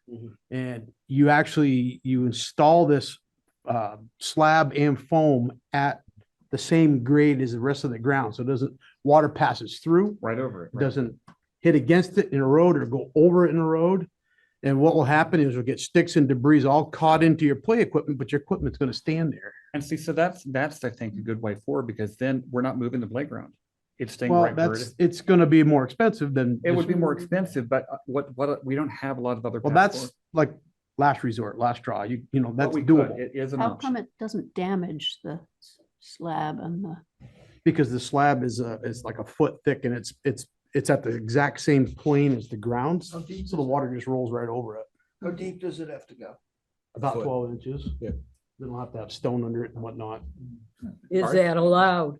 Yeah, you could do Yes. that. And again, I'm taking a pretty liberal view on maintenance. If you can, what I would basically do is we'd have to draw a box around where does the existing playground equipment be at the basketball hoops, the swings, whatever, where is it? Provided what you're building is inside of that box, I don't care what the configuration is, right? But provided it's there and we can make it reasonably safe from flood proofing, you can anchor it into the ground. I don't, as long as it complies with Kyle's, with what Kyle says in our regs, I'm fine with that, like in terms of putting it in there. So you're calling that maintenance or Yes. something? Because Well, we're in the same location, trying to same be- elevation. Yeah. again, because, and this is the tricky part, right? Maintenance, this isn't really, I'm grafting this onto the things that are there that aren't, they're not envisioning a playground equipment. They're envisioning a house. Right. They're Yeah. envisioning something else. So, okay, how can I use maintenance to our advantage here? It's like, okay, well, I'm going to say that, well, because there isn't like a uniform way to make playground equipment, every bit is different. If we could keep it in this box and not move it from its current location, I will call anything inside of that box maintenance. Pete, I think we're Tyler, on you would J. not need a new zone for that, right? You wouldn't No, need new definitions. I could do that. We just need a So whole. the other advantage of surface mounting playground equipment is, say you want to change or add or delete, it's doable. this stuff can, segments can be removed and replaced because you're mounting it on a flat surface versus anchoring it through the ground. So it has benefits to it. But what Justin says, you need to do the poured in place rubber isolator system. No more wood chips. It obviously doesn't work. It just every time it floods, it takes it away. So the problem with the sonotubes was they were creating eddies that caused erosion and. Well, underlay. it's soil and gravel around it. And it's that silty, floodway sand, whatever. As soon as any force of water hits something, it diverts and it creates a scouring motion. And then it just goes right around it and it picks up more scouring, and then it undermines it. So how feasible would a slab pour in place base be for that playground? How feasible? Oh, definitely feasible. What's the most expensive part, the foam poured on top or the concrete? itself? Both. What's on How's top that? of the concrete? Yes. I couldn't give you an exact number, but Adam's a construction guy. A slab that's probably 80 foot diameter, 12 inches thick with some rebar in it and some anchoring. And then the poured in place foam rubber is quite an expensive system, but How long does it last? You have to replace it every couple of I years? think it's like a 30 to 50 year. The Yeah. slab or the foam? The The foam. foam. The foam, Really? Yeah. Wow. Yeah. But I'm sort of David, curious. I want to about- go back. Oh, sorry, Penny. I want to go back to something I think Gene said.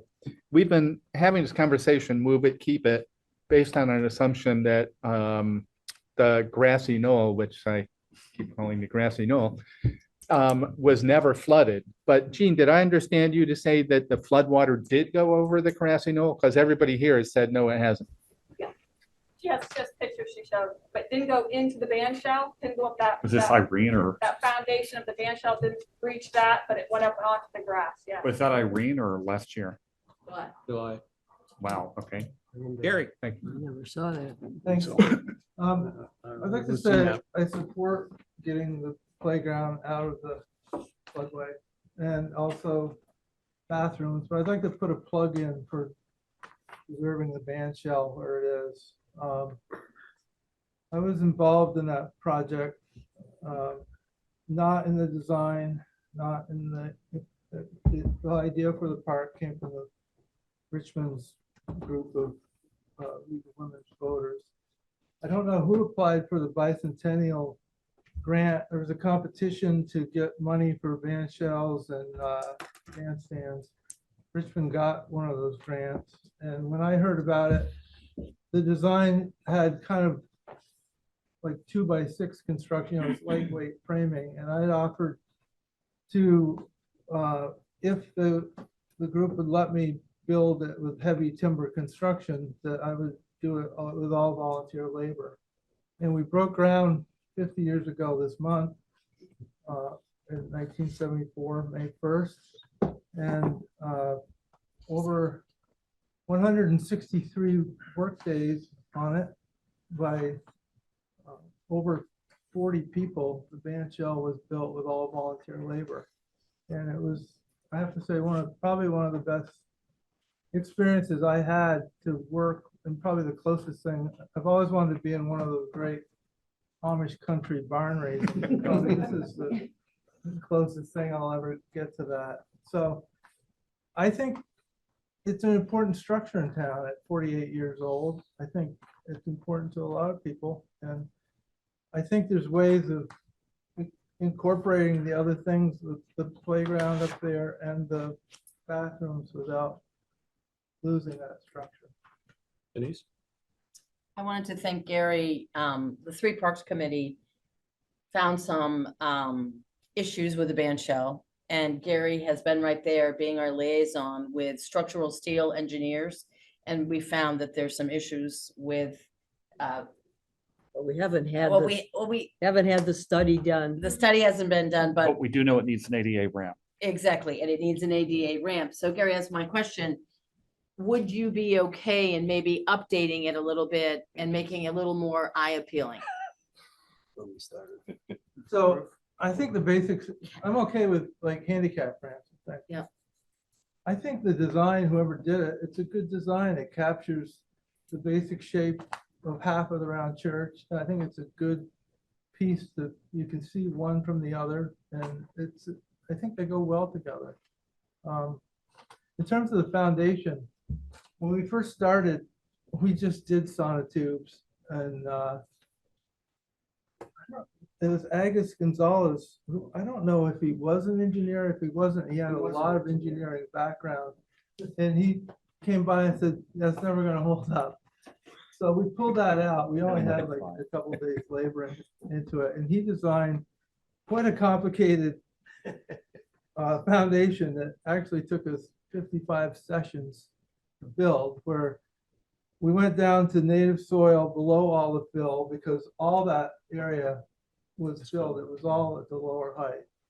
And we put in a 16-sided footing. I think it's like 3 or 4 feet wide, foot thick. On top of that, all rebar tied together. There's a 16-sided ring that's about at least a foot by a foot. And then on each corner tied to that are the sonotube columns. And when they break ground, it goes back to another 16-sided ring. So there would have to be like 8 feet of scour before it even got to the bottom of that foundation. And really the foundation was probably half the job of building that building. So a couple of the issues with the Bandshell, and this came from the Richmond Town Band, was that all the water pools, and when they need to use electrical equipment, it becomes hazardous, as well as the ADA ramp was for people falling into the Bandshell. And then the other item was some of our older clients in Richmond asked that the roof be completed over the top for sun, for when they go and have picnics for sun protection. As well, the band would like it when they do a concert. And the farmer's market as well. So we could do maybe picnic tables up there when it's not in use for band, and they could have lunch and, you know, just get out of the rain. So that has something that's come up, Gary, and that's all I want to just mention. Right. So the whole idea of a band shell is a shell and it projects sound out, like Hollywood Bowl, Cash Shell in Boston. You know, they're designed to push music out. The ukulele group does not feel like their sound is getting out. So that if we were to work with the band, if we ended up doing a playground down below and doing some work on the band shell, there needs to be some work to get the sound out. The floor and the acoustics. Well, the floor, you know, I've had initial talks to the structural engineer. He's got plenty of ways of either pulling that slab off and doing it over, or, you know, he had ideas of how to try to lift it. I kind of think it'd be better just have a new floor. But Yeah, I think so. replacing that floor really is not a big deal. Are you volunteering? You don't want to see my cement flat. It's not very flat. And then I've had Miles Janess, who has heavy timber construction, very talented guy out of Huntington, look at what needs to be done to the timber work. And it's, you know, he would replace the 4 facing beams. He said it's, you know, he just threw a number. He thought it'd be like 13, 15,000. It's not a big deal to get that really back in good shape. Mr. Chairman, I am kind of lost as to whether we are on K, L, M, N, or N. We're on J. We're on J. Okay, so we have heard from a number of people that we want, well, we either have to or we want to maintain the historicity of the Bandshell and keep audience space in front of it, which would kind of limit the ability to put the playground up there. And also, we've also heard that putting the playground up there would be enough of it. It's not longer maintenance if you're building it as a whole new structure. If we want a playground, I don't really see a lot of options other than the expensive option that Pete and I were just discussing. I don't really see an alternative. We need a price quote on that before we can move forward, but I don't realistically see any other option. We need a slab with the grade level, as Pete has noted. If it's surface level, the water's just going to flow, or there's nothing to scour. And then we fix up the Bandshell. We continue to sit in front of it to watch shows, and the rest is just arguing about the color. You know, item K, where can a new playground be located? Bandshell or current location? It sounds like Bandshell level is not an option. Without us making some, Without building a a whole lot of new, changes. a whole new Right. zone. L, if it remains in its current location, is there a way it can be constructed so flood damage to playground structures is reduced or eliminated? Yes. Expensive, probably. We don't have a price, but that question's been answered. If the playground remains its current location, what's to be done with the bandshell? We just heard a lot of very good thoughts from Gary and company. At the very least, we need the ADA ramp because we had somebody get severely injured there in the last 24 months. And we're lucky it hasn't happened more often. So, and that we don't need to get into crabapple trees yet, but rather than just starting to go in circles again, I think we should have as I don't know if we need a motion from the select board because this is a select board meeting. Yeah, but that's a motion you're making. Well, I would, if it's in order to make a motion, I would move that we get a quote on the grade level slab and rubber foam so that we can just go ahead and say the playground will stay put, although we may add equipment to it. Can you hold that motion for Sure. a minute? Denise wanted And to speak Mr. and then I wanted to hear back from Jay Pete, and, so. and Chair, I just wanted to like tell you that the six of us here this evening from the Three Parks Committee, we felt this, we appreciate how you've supported us. However, we felt that this decision was a little above our pay grade. And that's why we wanted to bring it here to discuss with you because it is a major decision. And so I appreciate you all showing up tonight to help, but we thought that it was a decision much bigger than our committee. Okay. Hang on. So Pete, did you want to add anything else on Jay? Thoughts on the location of a new playground structure? Well, ideally up on that upper level is where I'd like to see. I'd like to see the whole upper level revamped. I'd like to see a whole new bathroom, ADA compliance that connects to our brand new sidewalk that we put in. So people can park in the parking lot and, utilize it. I'd like to see the bathroom connected with a pavilion that has picnic tables underneath it that would function for many things. Families could sit there, the kids could play in the playground, they'd have a bathroom, they have a diaper changing station, the big thoughts, okay? But Starting to sound like Goslin Park. But now plan B is put it where it is, try to make it as flood proof as possible and stay within our regulations and fix up the bandshell. The bandshell will need siding. The siding is very rotted, the lower 2 feet all the way around it. It does have a new roof on it, done about 5 years ago. Yeah, ADA ramp, whatever else. Disco ball. A disco ball. Now, adding an ADA ramp that's outside of this footprint of the original bandshell, is that going to be allowed? You're just like trying to give me heartburn, don't you? We figure we better get the No, answer. I mean, so that's one, I'm gonna have to look at it and see if I can torture maintenance enough to get it in there, I'll torture it enough to get it in there. John?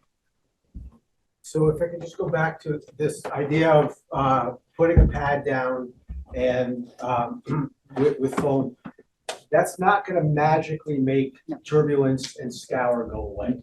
It's gonna happen because there's gonna be things connected to that pad. Yes. And all that's gonna cause additional erosion, both at the playground and downstream from there. So if you want to investigate the potential for that and the budget for putting the pad down, that should be evaluated also, because we've seen enough examples at the park where anything standing above ground caused that sort of problem and dug out a trench at the ball field, took out big stretches of the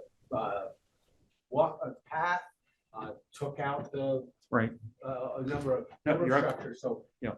don't, I mean, if you're. It's not a do the panacea. evaluation, Get that checked out too. Right, just to add that to what you're saying, water is water and it's one of the strongest forces on the planet.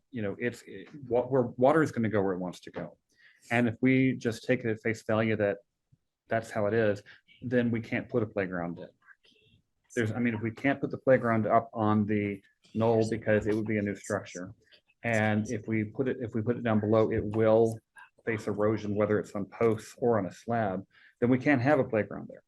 At the end of the day, that's You can budget for the continual replacement. right. But that's my point is, if you're Evaluate gonna, what the costs are, with the understanding that that's gonna right, happen. not there, magically right. gonna. But we basically have two options if we keep the playground where it is: posts, which we know don't work, or a slab, But which yes. may be expensive, but as John has said, there still will be maintenance, there still will be erosion. I'm not a hydrological engineer, but I have seen in some places walls set up to divert floodwater so that the full force of the water doesn't hit the thing you're aiming at. Well, we gotta be a little careful with that. Once you start putting you start displacing water onto like, it'd be like if we built we're just gonna build a dike around Richmond and we won't have to worry about it at all. No more flood Let's stuff. do it. Okay. Goes, yeah, so you can put me down for in favor of the dike, I guess. The objective of this new playground, by mounting the playground equipment on a slab, it protects the playground equipment from getting toppled over and from getting washed away and damaged. There may be erosion on the downstream side of the slab. Mhm. There may be erosion next to the backstop again. I mean, those things are gonna happen, but if you're gonna invest $250,000 into a playground, let's mount it on something that's gonna stay there. I do think though, Jen, and this is my point, and kind of piggyback off the other gentleman is, and again, I'm not opposed to it. But one thing to bear in mind, it's not just the water itself, it's the stuff that's coming down the river. So let's say a tree comes Tree down, and stuff, like this year, get rammed underneath the Bridge. the bridge. Let's say that comes into the playground. The next thing you know, anchored or not, you take a tree that weighs, X number, hundreds of pounds, moving at force, hitting playground equipment, That can anchored always into happen. concrete or not. I mean, Could be an it's- April storm and ice, we've had. Yeah, exactly. I mean, those things are gonna happen, but I mean, if we're forced to use that location, let's build it as strong as possible. Yeah, and there's ways to do that. I mean, that like, as I was saying before, we're talking about flood heights, right? So now we're talking about flood velocity. How fast is that water moving? What is the projected velocity? You can evaluate that. How deep should this be buried? How big should the stone be around it so it isn't moved by these velocities? So you're now looking at it just a different type of hydraulic analysis. Tyler, I have a question for you. We anchored Noah's Ark there? Yeah. Playground on it? Yeah, absolutely. Put pontoons on it and just. David, Penny's had her hand up about a dozen times. Yeah. Never been called on. I told Gary he could go, then we'll go to Penny. I was just gonna say that if you do go with that lower design, there is an area right behind the Bandshell that doesn't have a lot of current. The current really goes right through where the flagpole is. If that playground could be moved over 60. It's a new structure. To a less hazardous. That's where we area. get, it doesn't Move matter. To a we less get- hazardous area. It doesn't matter. We get hung up with it. It's a new structure in the floodplain. Penny?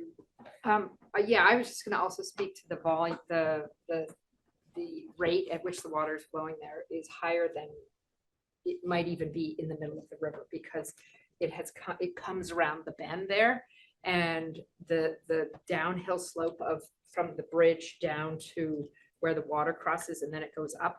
The water is actually coming through there and channeling and then spreading out.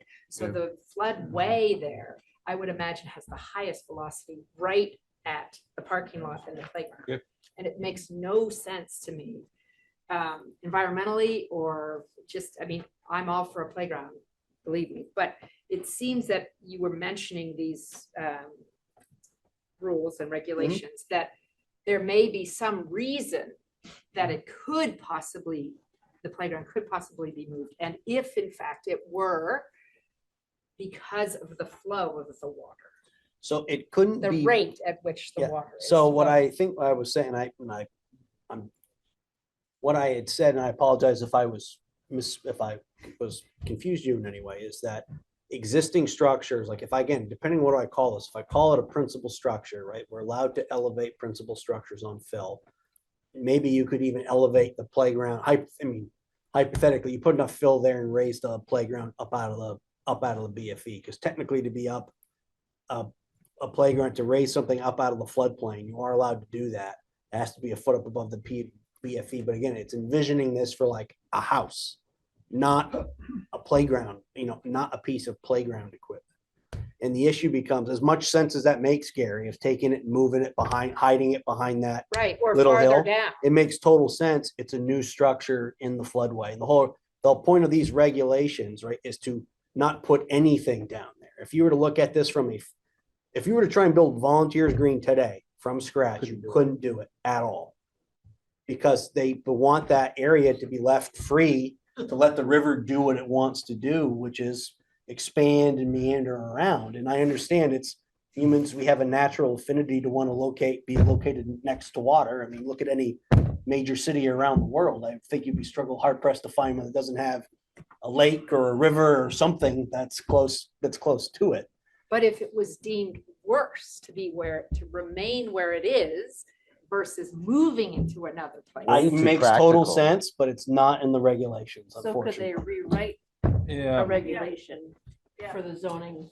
Could they rewrite it to change it so we could move it? And this is in our state model regs, we have a provision that's like you can move things to a less hazardous location. So it may be as simple as adding a provision like that. And I'd be happy, believe me, I would love nothing more, And more it than seems to that have the that. regulations are for hazard and natural flow. And if this in fact isn't a place where it's a hazard and it's really obstructing the natural flow, which it really is because the water really channels it. I live right across the street here, so I've seen the action. It's really fast. And it's much less fast behind, or farther down the park or right behind the Bandshell because of the way water flows. And you're Or the- absolutely right. I remember the last island. year when the July flood happened, you saw that picture of me stupidly standing next to the Esplanade sign. I stood in the middle of the Winooski. And when I was standing there at the sign, the current was much stronger. I didn't want to go any further into the park because I would have been swept away. She's absolutely right. The current there can be extremely strong. Stephanie? Oh, Hang on. sorry, Jane, just a quick, for Pete and Kyle, Pete, when you're describing the way it could go on the slab, like wherever it is, I guess my question, because Kyle, you were really good at saying, we don't want to change the flow of the water at all in the floodplain, because then the water is going to go somewhere else, right?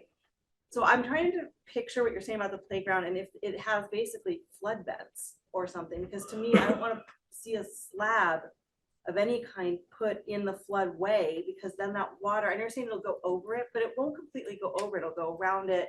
What It's gonna John's be saying- flush. What? It's flush with the It'll be ground. at grade. At grade. It will get undermined. Yes. Yeah, but It it will can be go- undermined. Yeah, It will the- not stay flush. If anyone saw the flag, Yeah. the Boy Scout monument, Yeah. 1,000 pounds, I'm making that up, but No, I picked it up. yeah, okay. With a bucket loaded. Put it over it's your quite head. heavy. And Kyle, you were really good at saying, we don't want to change the flow of the water at all. And the reason I asked about the floodway is, I feel like the width of the floodway is shifting. Yeah. And I think we all know that. And those fill rules are there for a reason, and some of these structural rules, because I don't want to push water. I don't want to put an embankment at my house so it pushes to John's house and vice versa. You guys know what I'm Yeah. talking about. So I love the playground too. And we just have to think about what we're doing to the water flow that's already out of our control. Yeah, and I think with that that's what I was getting into, kind of the hydraulic analysis, but towards scour. That would tell you how deep you have to bury that, how much material you have to remove and replace with stuff that isn't gonna erode. Which may be that whole parking lot. I don't know what that's gonna turn out to, that it can't be undermined. But yeah, if you just put a foot slab in at grade, it's still gonna go under it or around it. And keep in mind, the slab would be under the flow, but the playground that it's anchoring would not. So that. Well, would yeah, still- so now maybe you get some scour on the back side of it, and start to get it undermined. That's why you would need the engineering to show that that slab is basically scour proof. The river could lift it up. Yeah. Go ahead. So Jay mentioned in his motion, like this is. the I never only got the op- motion out, but.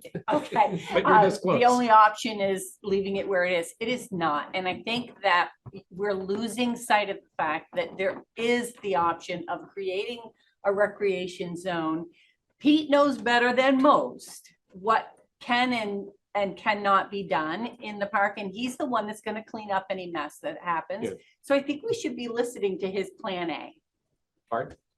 I'm ruminating on Phil still. What if we moved the playground sort of behind the knoll, excavated, you're gonna have to remove some Material. to put in the concrete slab. Now that is available as fill for the top of the knoll. But we'd also have to pass a new district to make. Well, that right, legal. there's a couple of ways to do that, but I'm just saying it's trade-offs of You could go to the material. very western end of the volunteer green, the last 100 feet, and take 3 feet of it out. that's unusable right now. It's overgrown. And there's your fill from the same area. You can't actually, there's a, Keith texted it to me and I'm trying to find it in here. You Trying. can't out. Let me see here. Fill can be moved from one place to another within the special flood hazard area outside of the floodway and along. Okay, if there is no net loss to floodwater hold. Fill can be moved from one place to another within the flood hazard area outside of the floodway. So that's the issue. So we're in the Still in the floodway. No, it's still in the floodway. It's still in that hashed out area. Yeah, so But it's it in the says floodway, outside so the you can't floodway. move stuff around in the floodway at all. Because it's in the floodway. You It's in can the only move it floodway. outside of the. So I could take it from outside the floodway and bring it in? No. Take it out. If you're doing it to elevate a principal When are you going on structure. vacation? Yeah, you gotta make some fun out of it, at night, you know? and some dump trucks show up and just happen to start dumping stuff. Karen? They already tried that over there. Yeah. Kyle, can I just go back to the point where you addressed that if we simply add, we do not need a whole recreational zone based on what you just said a moment ago. If we simply add that clause, I don't know if you, a provision, I think is what you called it, provision for the ability to move it to higher ground if it's going to, like Penny is saying, get out of a higher velocity floodway, flood in the floodway to a better location. And based on the pictures that Jean showed me, that the grass up there had flooded, but it didn't hit the bandshell. So if we're able to do the concrete for the playground up in that upper plateau area, that raise of just the concrete alone of what was going on with the bandshell, put in your foot up there. If you've got to change and put that provision in. Well, you gotta put the provision in and then you gotta do a hydraulic analysis, but yeah. Correct, but we've already spent a lot of money right in that area. I mean, we've spent I think the bill was $7,000 for the hydraulic analysis that we had on the Winooski River, and it was only on the Winooski If River. it's still on the same map, no. Fran? Yeah. I don't think we're ready to make any decision tonight. Right. I think we have two choices. Create a new zone. What would that really entail in changing our regulations? I personally don't have any love for the bandshell, but that wouldn't, that, I know what went into it, Gary, but I don't think it's that attractive. And then or putting the playground on a concrete slab somewhere down below, and we don't know the cost of that. Right. And what we need to know about scouring and things. So I think we need sort of to have two studies or two reports. What is it going to cost down below? And what is it going to take to create a new recreation zone that is reasonable and it's not allowing us to do things that we don't want to do in the future. Mr. Chairman, my original motion, which I never got to make, was I move that we investigate the cost of the slab-based approach and the other hydrological concerns that we've heard about from numerous people so that we can make an educated decision down the road. I'll second that. So the motion made by Jay, seconded by Lisa, is to solicit bids for the cost of anchoring the playground in a concrete slab with poured foam rubber and also a hydraulic. I didn't say engineer bid. study. I said to investigate the cost, but We need to have someone professionally engineer this. It might need a cutoff wall on the intake. oh yeah, that's what I'm saying is I'm So when there's your concrete professional right here, but. We want to hear from you, Bob. But let's make sure we think get the what- motion. Let's make sure we get the motion stated properly. My motion was to investigate the cost of this approach, including the slab, the rubber, and any other measures that are necessary for hydrological concerns. Okay. Exactly. Second. And so that's not excluding any of this. I'm just saying that's what we need to So the do. motion's on the table. Bob, go ahead. I hear things being kicked around and some of the ideas are really good, but you're gonna have to authorize money for an engineer. Okay, because what Pete said, it's a foot thick slab. That could easily be a 3-foot thick slab. You've got to get some, a structural engineer in place, which is gonna be, they're not gonna be cheap. But you've got engineering that has to get done, otherwise the numbers, just grabbing numbers out there is,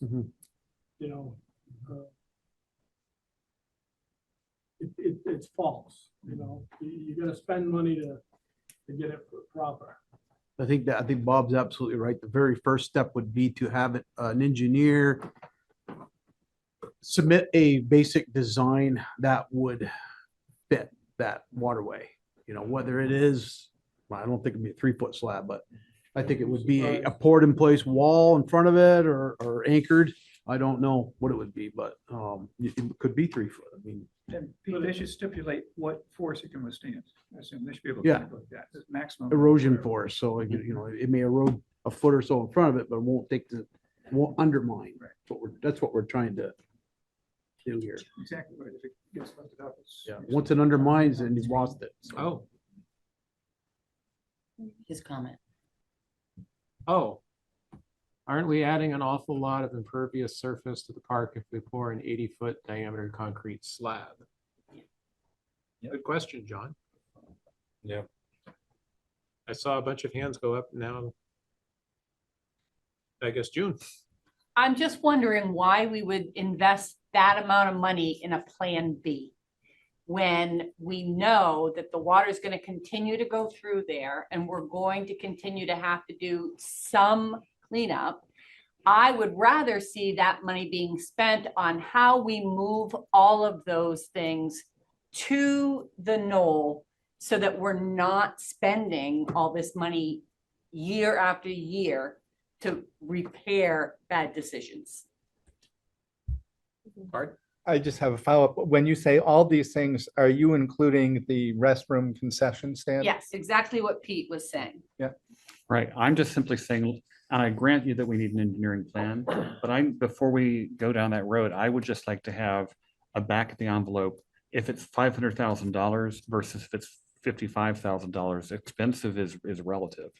And so my motion is not asking to absolutely commit us to doing this. My motion is simply to say, let's get enough information so we have the slightest idea of what we're talking about. Then I believe you should get the information for the other option as well. Okay, well, that could be the next motion to investigate setting up the new district to make doing things up there possible in the first place. But that's a separate motion. John? I would just agree with June and say the amount of money it would take to model a hydrologic flow down lower, either behind the Bandshell or where it is or somewhere else, is gonna cost a bunch of money to figure that out. And it will take time because you're gonna want to get in more DEC engineers and river hydrologists and folks involved. Better to go to the place with the lowest flow and start there. That is option A for me right there too. And there are some other considerations too. I mean, and again, this isn't, you know, the state just passed S-213, which depending on whether or not the governor signs it or not, and that comes law where the state would take over permitting for projects inside of special flood hazard overlay districts and along river corridors as well. So we do have to bear that in mind that, you know, the state, there are a lot of other things as well. You can invest a lot of time, money, and resources in this. Then all of a sudden for the state to come around or whoever to say that, oh, FEMA updates its defern maps. Now they say that's not only that, more of that area is in the floodway, right? I mean, there's certain things that you can't plan for, but you do have to take into consideration that, you know, how much money are you willing to, you know, to keep putting into it to try and maintain that? Because again, you could do the best that you can to make it as safe from flood pollution as possible. It's not going to stop a tree coming down from hitting you. Oh, you know, when it's not damaging, perfect. then it's not. And then It'll you're be like, better than okay, the 30-year-old so you system spent that's there. 250,000, you spent however much you spent to do the research, you do it all right and perfect. Then the next spring comes and an ice jam or whatever takes it out and you're back at square one. So that is, and that's not my call to make. And whether or not that's worth it, that's yours and the town's call. Well, to that make, gets but- back to the point I made earlier of if you get right down, I mean, you've said we could never even build volunteer screen if we were doing it now. At all. And there is no plan that I've heard tonight, nor do I think there's one to be presented that says we can put a playground here and it will never be damaged or wiped out. Anybody got a plan that guarantees us we're not going to have a damaged playground? So I think we've got kind of we're hitting a straw man. Unless we come up with a plan that absolutely guarantees our playground won't be damaged, then we can't do it. And the fact is the straw man argument is not helping anything. I'm prepared, regardless of what happens with the motion on let's do at least a cursory investigation of the pad design, to my second motion would be to investigate the creation of a recreation district to make these other plans possible. Because until we have that recreation district or some variation thereof, those plans are dead on arrival. So this is basically exploring plan A for Pete, which is to go up on the knoll. And plan B is if for some reason that can't work, how crazy expensive would a slab design be? Kara, then Mark, then I'm going to call the question. I agree with June and John about, I don't really think you should spend a lot of time and everybody's time and energy to try to calculate the slab that is going to be definitely in question. There's too many questions with it to send anybody in that wild goose chase to try to estimate. So I really think that it's better for you to direct everybody to lean toward the planning commission. I don't fear the state permitting the floodway and the floodplain because their regulations and FEMA regulations are less than Richmond's. So if it's going to be bring uniformity to the state, all the power to them. But I also agree. I want to just make a comment. I agree with June. I mean with Fran regarding the Bandshell needs further discussion. As you get to that, I'd like that to be opened up for discussion. But I agree, please, if this is about the least amount of flow in the floodway is proven by Jean's photo of the Bandshell not being flooded. So the best location for future generations of the playground is to get it up and to have to elevate it in that 303, I think you said it was, and to bring it a foot above the base elevation brings it to 311.3 is what it needs to get to. 311.3. That's a lot of fill to get your playground down in that lower section up. I do not want to see that. I do not recommend that. I recommend using the best place possible. And you don't have to do a whole recreational district. You just have to add in the provisions that Kyle said. Keith? Yeah, I would agree with Kara on that. Quite honestly, I think the Kyle's approach of less hazardous location should seriously be considered at this point. How that is going to be applied is another discussion that we can have. Is it a conditional use? Is it a permitted use that the ZA can do? So, I mean, that's my 2 cents. I agree that I understand where Jay's coming from with the straw man, but I mean, we've seen 2 in the last year, and we just don't know what's going to come down the pike. So that's all I got. Okay, thank you. Real quick. It's going to be a whole lot less cheaper to investigate the, moving it to a less hazardous, doing something with the zoning, a whole lot less cheaper than looking into the slab. So we could start there. I object to the fact that everybody's saying it's going to be ridiculously expensive. I am saying, look at comparable projects around the country. How much have they had to spend? I repeat, I'm getting sick of repeating this. I did not call for a complete engineering study that would cost $100,000 before anything's been put into the ground. And I resent the people who keep saying this wild goose chase, because you're putting words in my mouth that I didn't say. And I don't appreciate that. There are certainly places around the country who have had similar problems, and they have explored the slab option. And I think it would be not the worst thing in the world to say, how much did they cost you? I did not say, let's go below $100,000 on a scoping study. And so stop saying that, because I didn't, and stop saying wild goose chase, because it's not. Say, I Okay. apologize if you thought I did. No, a bunch of people, That was not my intent. it's not that my feelings are getting hurt. I think it's just detrimental to the discussion of trying to find options, because I keep hearing people come back and say, that is not going to guarantee that our playground won't be damaged. That won't guarantee our playground won't be damaged. And that's a straw man I'm referring to. No matter where we put it, there is risk of the playground being damaged by, if nothing else, Tyler's hypothetical and really not so hypothetical tree. If you did not see the damage that a tree did to the underside of the bridge a few months ago that almost took out our piping there, one tree, let alone the force of water, one tree can do an enormous amount of damage, slab or no. There's still absolutely the possibility for damage no matter what approach you take. So no one has a plan that absolutely immunizes us from that. However, I do agree that whether we do a whole district, we just amend the existing regulations in some way that makes this possible, that we should also do that so we have both options available. But that would be the next motion. Okay, calling the motion to a vote. Can I Go ahead. add one more thing? Jay, to your point, I don't know if anybody's noticed how much Riverbank is gone. John Yeah, has. we used to walk at, it's gone.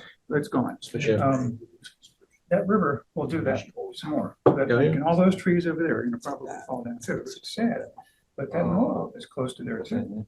The river gets down in its sites, it's gonna eat right under it, what's to stop us? Rich? That's So, where I'm worried. so the knoll is armored in riprap. But the area behind the knoll where some people said, let's put it, is not. Yeah, no, that's not, no. I just, Jay and Lisa, I think you seconded this. Would you accept a friendly amendment for not to exceed a certain dollar Oh, amount? sure. And figure out what the dollar amount is, because there's concern about the money. I think for this like supposal kind of back of the envelope costs, it shouldn't be. It would be sort of provisional. Pick a number. $5,000. That's the number I was thinking of. And who's gonna do this work? Just, who's gonna do the work? Yeah. You're gonna ask the engineer to do a preliminary scoping study, presumably. Or we could just get up there and start doing some Googling. I mean, it's amazing what you can find out these days. Yes. Pete, in one of our conversations way back, didn't you mention to me that there were a couple that Mr. Mansfield, I think his name is, yeah, that he knew of in the area that already have this built? He's got some of them that actually on an asphalt parking lot next to There you a go. river. So we're not doing a $10 million scoping study. Are they in and- Vermont? Phone calls. I don't know if they're in Vermont or New England. New England. And everything around it eroded, but they stayed in place. The playground stayed in place. But, it could be the features. I mean, Yeah. So it sounds like. he the would, not he to- would have some information as to the basic design, but the hydraulics, I want Bob to speak up to this. Absolutely. He's done this for his whole life. But I think we When can- you put an obstruction, like, pipes and slides and stuff, and the water hits it, it's gonna have a little back force. Yeah. That's where the scour starts. Yeah. And so there's gonna have to be some armament on the bleeding edge of that. Totally agree. So it sounds like the number of not to exceed is $5,000. Is that correct? A bunch of us all came up with it independently, so I guess so. And do we have a second to Bart's amendment? Second. Okay. Calling the motion to a vote, please identify yourself and signify your vote. Yeah, I can do that. Adam, aye. Jay, I. Bart, aye. David, aye. Mr. Motion Chairman. carries. I'd like to move that we investigate the regulatory steps necessary to establish either additional regulations or an entire zoning district around the recreation area to enable relocating the playground to the top of the knoll. Second, Adam.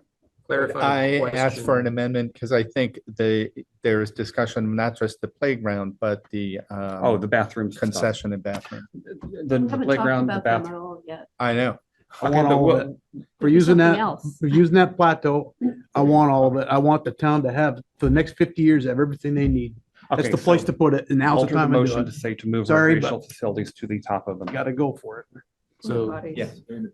A nice bathroom, ADA accessible, picnic shelter, so we're playground, it's what the park needs. I move we investigate what it would take to either add an additional regulation or two, or a whole new district to enable recreational Little facilities to kid be that's moved playing to in the the top of the playground, it's knoll. not gonna run all the way down. that just a concession stand. clarifying question, do we want that for They go all behind the tree right now. volunteers green, a I mean, you specific got, part of you it? got. That's what we'd have to Little investigate. League, Okay. But you're not servicing. Yeah, do we have a second? Well, I guess, so that's what I was. Okay. Steal. Any further discussion? John?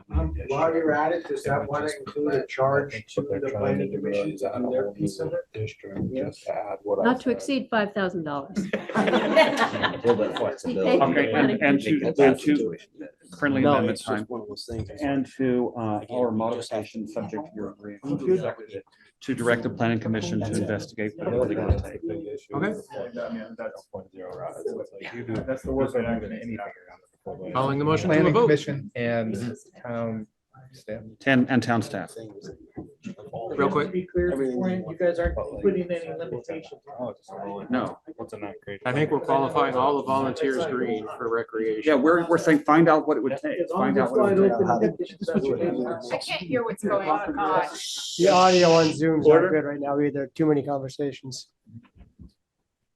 Okay, so to try to restate the motion again, the motion is to direct town, I'll put it this way, to direct town staff and the planning commission to investigate what regulatory changes would be necessary up to and including a new zoning district to allow town recreational facilities to be moved within the volunteers green area and potentially to the top of the knoll. Mark?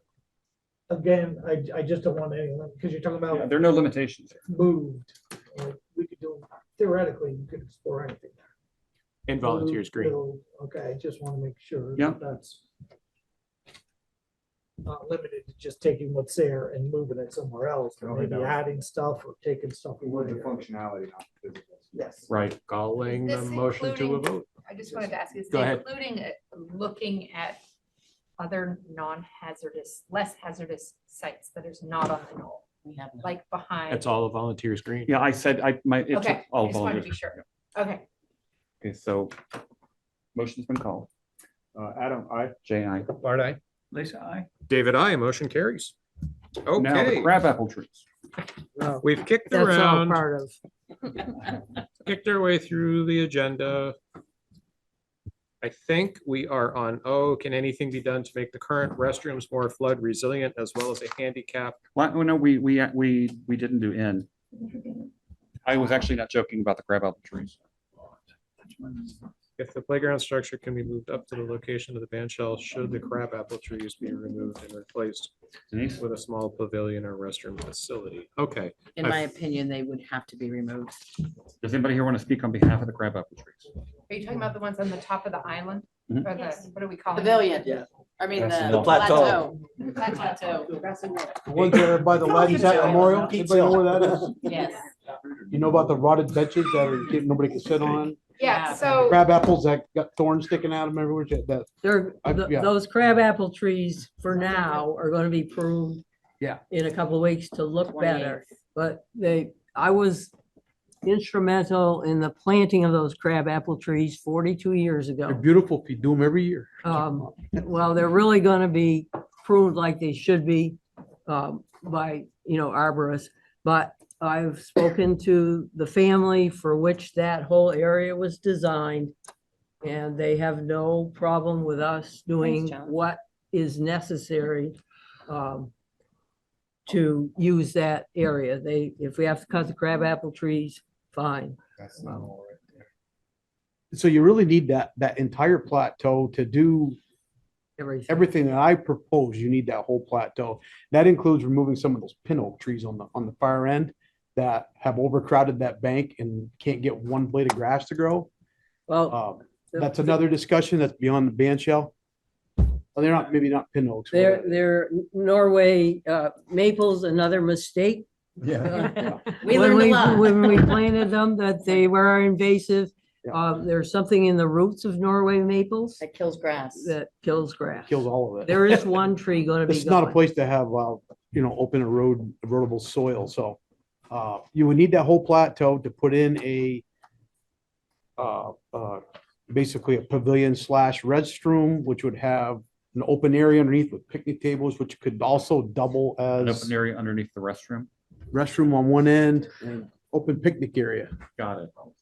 facing towards the bandshell. What the bandshell area would be the playground. Mhm. Everything ADA accessible from that brand new nice concrete sidewalk that That you is- just put in 3 years ago. And held also up. it would reconnect down to the paved parking lot.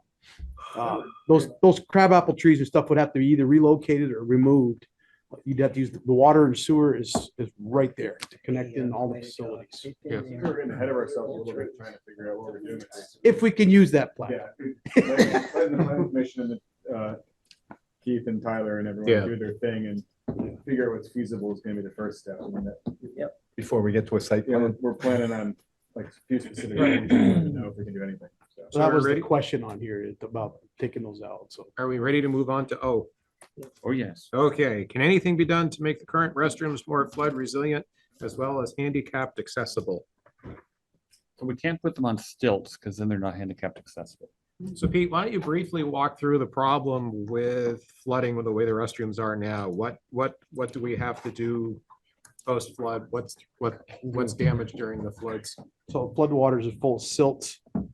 Silt is what damages the restrooms. It gets into all the orifices of everything, all the toilets, into the drains. It gets into the electrical outlets, electrical panel. Here's a perfect example. That's built on a slab. There's never been any erosion around it, just letting you know that. So water's been to the ceiling several times. We lose anything that's wood or sheetrock in there every single time it floods. Now, are we putting the sheetrock back in when we, Did you do sheetrock again? I or thought did we you- put pressure treated plywood in to did replace the sheetrock. After the December flood, we Yeah. put plywood. Just building the thing out of cinder block and not doing sidewall, I mean. It's a block building. I know, but just. With a wood don't- roof. When I was a kid in Virginia, we didn't have fancy schmancy things like, you know, Interior walls. interior walls, we just had cinder block. Yeah, well, there's between the boys and the girls, there's a cinder block wall. Yeah, So is there the thing is, anything, like moving electrical outlets up, moving the service entrance up? What can we do? Yeah, to I make mean, it more flood the resilient? water hits the ceiling now, so I don't Could know if the that's gonna electrical help you. outlets- Could the electrical outlets be in boxes that are latched shut when you're not using them? No. That's electrician's question. Okay. That water is full of fine silts, and Okay. that gets into your GFIs, it gets into the panel, and that stuff can create Okay. something it can rust a GFI switch or a breaker, and create a short, burn the place, or, start a Okay. fire. I mean, so. That's why I think we had to change that panel this time, didn't you? Or you had to change all the, didn't you have to do some electrical repairs in there? There was some electrical repairs, I don't know to the extent. Because it got completely submerged. And there's an on-demand hot water heater that got submerged. Yeah, That's those don't electrical, do so- well underwater. Yeah, the problem with that's the thing, that building just gets completely flooded every single time. Everything gets submerged. But the slab doesn't get undermined. Hasn't. Denise, just put those here. The frost wall? So Bob's saying that concession stand is built on frost walls. It's got frost walls. So You're not gonna get the erosion down there. So that's kind of the same idea I was thinking about the playground slab, if we got to it. Dugouts, the dugouts are just slabs. Yeah, they'd never. But they're so far away from the major flow that it slows down. Well, it's so wide down here, you don't get that high force. Yeah. So let's talk about handicapped accessibility. The bathrooms? Yeah, For the current, or Yes, is that the a concept current for ones. a new one? yeah, so I think the only thing we could do is a reconfiguration of the entryways. Well, and inside the actual stalls are not handicapped. accessible. Right. We probably have to have someone go in and reconfigure that with all the new codes, the bars, the width, new layout. Weight of the doors. Yeah, I mean, I don't know, maybe the doors have to be push button actuated. I don't I really think the know. stalls themselves are gonna have to be wider. Yeah, they are not. I think the interior is probably the easy part. It's the entryway. Does that need to be wider? Does there need to be a ramp? Can we put a ramp in? 'Cause there's a little bit And of the door be opened by somebody who's in a wheelchair. right now. Yeah, Right, yeah. right. Yeah, those are the things really hard, I think. Well, if we were going to put on the grassy knoll, Mm-hmm. if we were gonna have a building there that might have a bathroom, it was ADA accessible there, Mhm. would we want ADA accessibility in both locations? You Absolutely. guys probably talked about this, right? Mhm.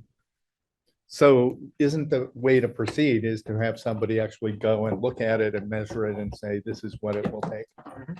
And that's probably another not to exceed kind of. Tyler's There got is some- something also to bear in mind, not to be the bearer of bad news again, but you can't dry flood proof buildings inside of the flood hazard overlay district. So what that means by dry flood proofing is you can't make it so that water can't get into it. Because by making it so water can't get into it, you take that water and displace it into other places that it might not currently go. So to Pete's point, like there's certain things you could do, like you could raise. That's not true. You're allowed to. We're not talking about that. We're just talking about making ADA. That building has a vent system in it. The walls have. Yes, you could let that with the They have vents, it big, has to have huge vents, vents yeah. for that reason. Yeah, that's what I meant. Like you couldn't have it watertight. is what No, I'm saying. you wouldn't make that, no. No, we're just looking to make it ADA compliant, so fixing the doorways, making the stalls ADA compliant. Whether motion sensor lights come on, or whatever it is, whatever it takes, Right now, that would probably be, again, depending on how I call it. If I call it a principal structure, you can improve principal structures. It would be conditional use review by the DRB. Thank God you're gonna call Sounds it like maintenance. maintenance. Maintenance. Maintenance. Yep. Whole park. At least the bathrooms Additions are to maintenance. existing minor To certain structures. extent, I gotta are see what they a want to do to it, but yeah. Why the door? You could even go up. ADA accessible. Yeah, you just wouldn't Second want to floor, change put the everything on footprint. top. Yeah, you can go up, just not change the footprint. Fran? Can Bob Marquis, can something be done to the dugouts so that water flows through them? I missed the beginning. The dugouts that you helped build, when it floods, it all gets, Well, there was a couple holes left in each one for that reason. but it doesn't appear to be enough. So can. They weren't put down at the slab. They're like 3 inches above the slab. Oh, yeah. So they drop all the silt in there. Maybe just coring out some Yeah, new you can- holes you at the can bottom. cut- You can cut holes, no problem. Spillways, yeah. 5,000 minimum. How much you charge? Adam? We'll get the Bob Marquis discount? Oh yeah, the reason you can't wet floodproof isn't because of displacement, it's because you're creating hydraulic forces that are gonna crush the structure basically. Mhm. That's the thing that's positive. That's like flow through that. Yeah. so it flow through- Flow flow through through vents. vents. And it's the same thing you're saying, Tyler. It's an important distinction that anytime you create a structure where we're keeping water out, even if by accident, the water's gonna crush it. It's gonna crush it. So you're not allowed to do that. Try. Yeah, it is both. So it's protecting the structure itself and the surrounding properties by displacing. Yeah, when we did ours, that was not something specific brought up. So if we wanted to design it, have it dry flood proof, we'd have to have the engineers and stamp it. Well, Johnson had that problem with their, the Sterling Market, which was basically kind of like Richmond Market there, where that has flooded out.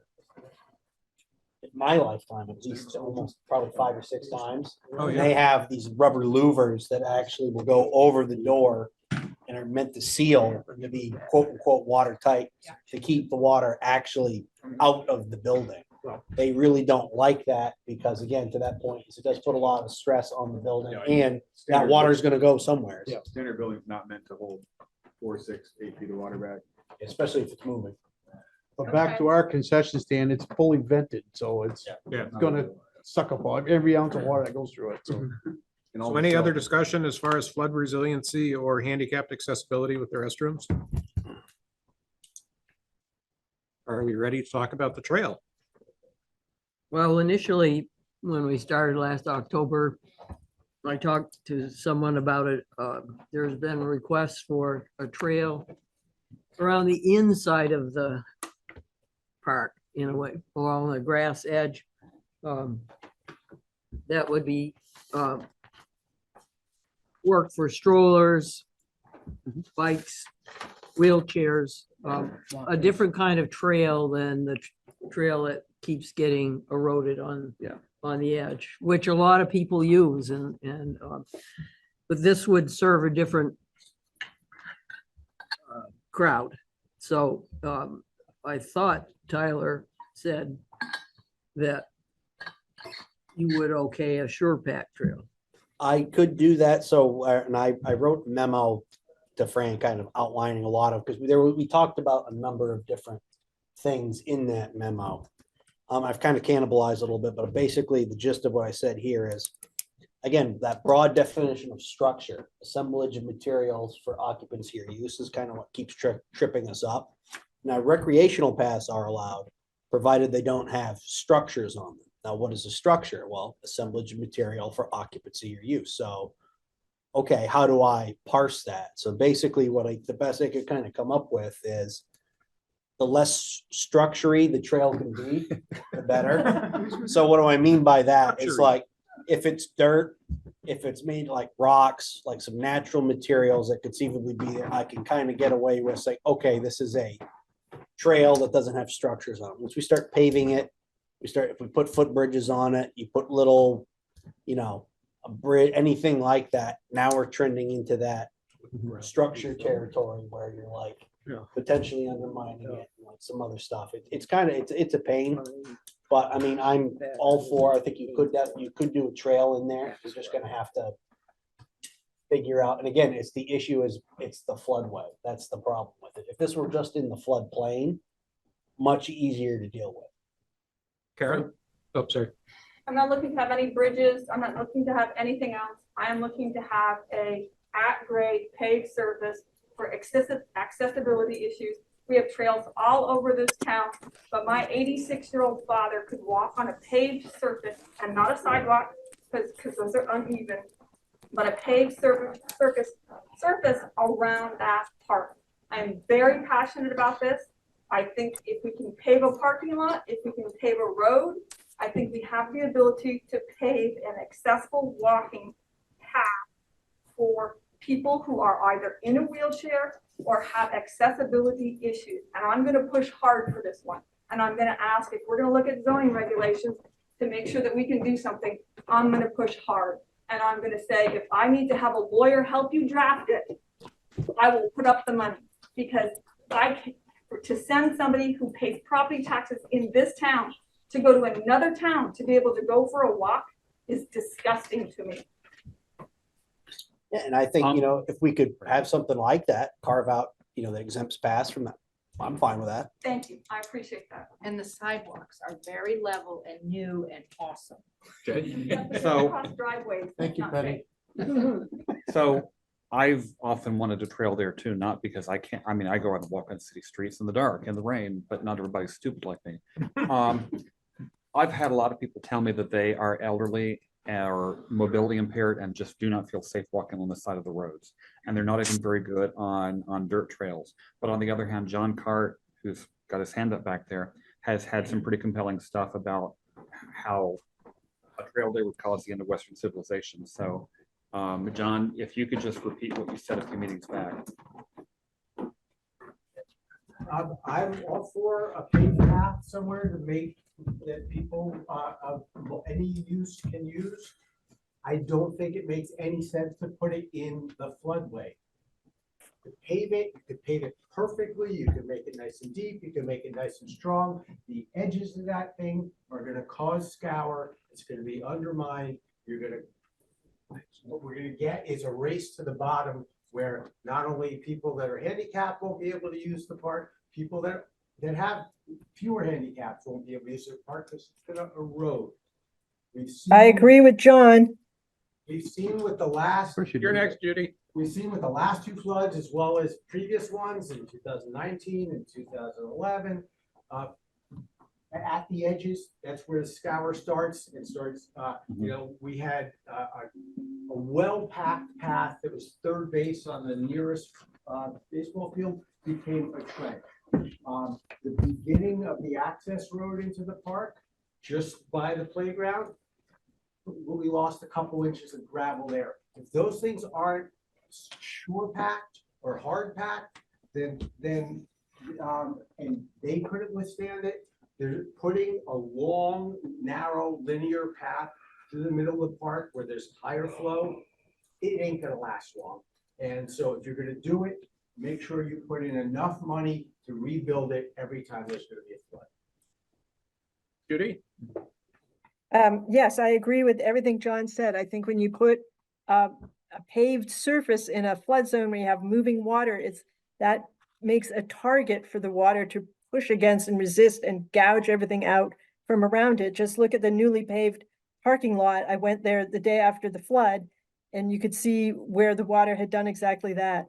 So I agree that having an accessible, easy or smooth surface would be great. I don't think that the Volunteers Green is a right place for it.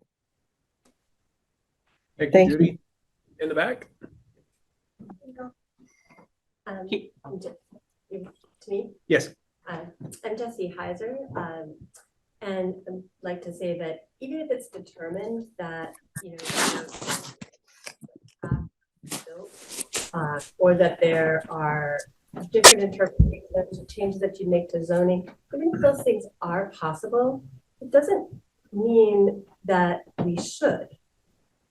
And building a paved or a sure-packed path in Volunteers Green in the floodway is the opposite direction from how our town should be responding to floodway concerns and how we can responsibly live alongside the Mississippi River. Changes like putting a half acre of, like, you know, like half a football field, like amount of impervious surface in the green or sure-pack are significant, and they would have long-lasting impacts for our town. And I think given the importance of the green to the whole community, as you rightly pointed out at the beginning of this meeting, the select board should be really sure that the community is strongly in favor of the proposed path. There's been no clear mechanism for ascertaining the public's desire for it. I know of over a dozen people who, even despite that, have reached out when it was then the ARPA committee, and when it was bandied around over a year ago, and some who contacted the Street Parks Committee, and I don't know others, but to say that they don't want a path. And I feel deeply that there's an express need for a systematic compiling of community responses and a clear, straightforward, and easy opportunity for all the community to submit collectively their desires and their viewpoints. I mean, I truly don't think that there would be significant or vast community support for paved or short path, and others here may think differently about that. And the truth is that without any clear or easy assessment of such to provide the evidence of how the community feels, then these two committees, Three Parks and the Select Board, don't know either. And so I think that should this paved path or short path come up again, I would urge you, the Select Board, not vote in favor of it unless you are presented with the community's input. And I think too, just to sort of key back on the idea, like to address like a lot of the false equivalencies that are being thrown around, that, you know, elders or people with disabilities are the same, also hold, all of them hold this view that they would want a path. There's been no collection of that data that the public could be aware of. So I just feel like. I appreciate what you've shared. However, Select Board on almost every issue has to go with our own gut feeling, what we hear in these meetings, and what the people who reach out to us say. If we are going to do a citizen poll on every single issue, we'll literally never get anything done. So when something is proposed that you don't like, saying this should not go forward until you've asked everybody in town is a little disingenuous, because there's no cost-effective way to get that. The people who care the most will speak up on whichever side, and the people who are like, yeah, why not, you won't hear from them. And so regardless of which side anybody here comes down on, I have heard from many people, because I was chair of the ARPA committee, and we heard through the survey meetings when we went out and took suggestions from people, that a safe walking trail was a high priority for many, many people. The fact that you don't know those people or they haven't called you and told you that doesn't mean they're not out there. And so before you scold us for not listening to everybody in town, there are a lot of people who would really like that walking path. Was that at Volunteers Green? Yes. It was, many people have talked to me about at Volunteers Green especially, yes. I just, in the context of minding our Ps and Qs, it seems to me we're on both P and Q. P is, can the current trail be improved? And Q is the hard surface, sure pack or paved. So we've had some conversation about Q, which is hard pack or paved. What about P? Excluding making it short pack or paved, are there other things that people might suggest about making it, improving it, or more flood resilient, the existing pit? And just to piggyback on what Bart just said, there, in my mind, there are two problems there. The riverbank is eroding, so the river is moving, taking real estate away from the park, and also the trail that is there is flooded, washing away, and also silt being deposited on it. So there are those two factors in play. Denise? The Three Parks Committee, early on in the conversations, Fran got a couple quotes and some pictures from neighboring towns that have passed, as well as we brought in the Trails Committee, because we wanted to hear what they had to say. And it wasn't a hard no, and they kind of were thinking outside the box of possible ways to do it. And I see that you've had your hand up, and I'd love you to share. Maybe I heard something wrong in the meeting when we met with you, but we just want you to know Three Parks Committee is trying to do our due diligence. And, you know, even when I'm kind of a little upset too, when I hear her say that, because, you know, we've been very forthcoming, and, you know, we're not working right down here, but even at Brown's Court, we've gone out of our way to you know, when we're out in the fields working to meet with the neighbors and stuff. So it just kind of rubs me the wrong way. All of our meetings every 2 weeks are warned, the minutes are posted. So, but anyway, we met with the Trails Committee. I'm Allison Aiken from the Trails Committee. And we did meet, and so just a couple of comments on both the P and Q. I mean, based on what Tyler said, if we can't build any structures, there's not much we can do to improve, I think, the erosion of the riverbank to the trail that's already there. So the best, and what we've been doing is, you know, moving it and rehabbing it and slightly rerouting it. And thank God John planted 3 million trees, otherwise we'd have nothing to weave it into. But I mean, we can't build flood resistant boardwalks, and we can't, I mean, there's not, yeah, I mean, there's nowhere to go with it. We're not gonna build a lot of fill to get it skywalk. So I think we'll just keep doing low budget, you know, rehab along with every other trail in town. Twice.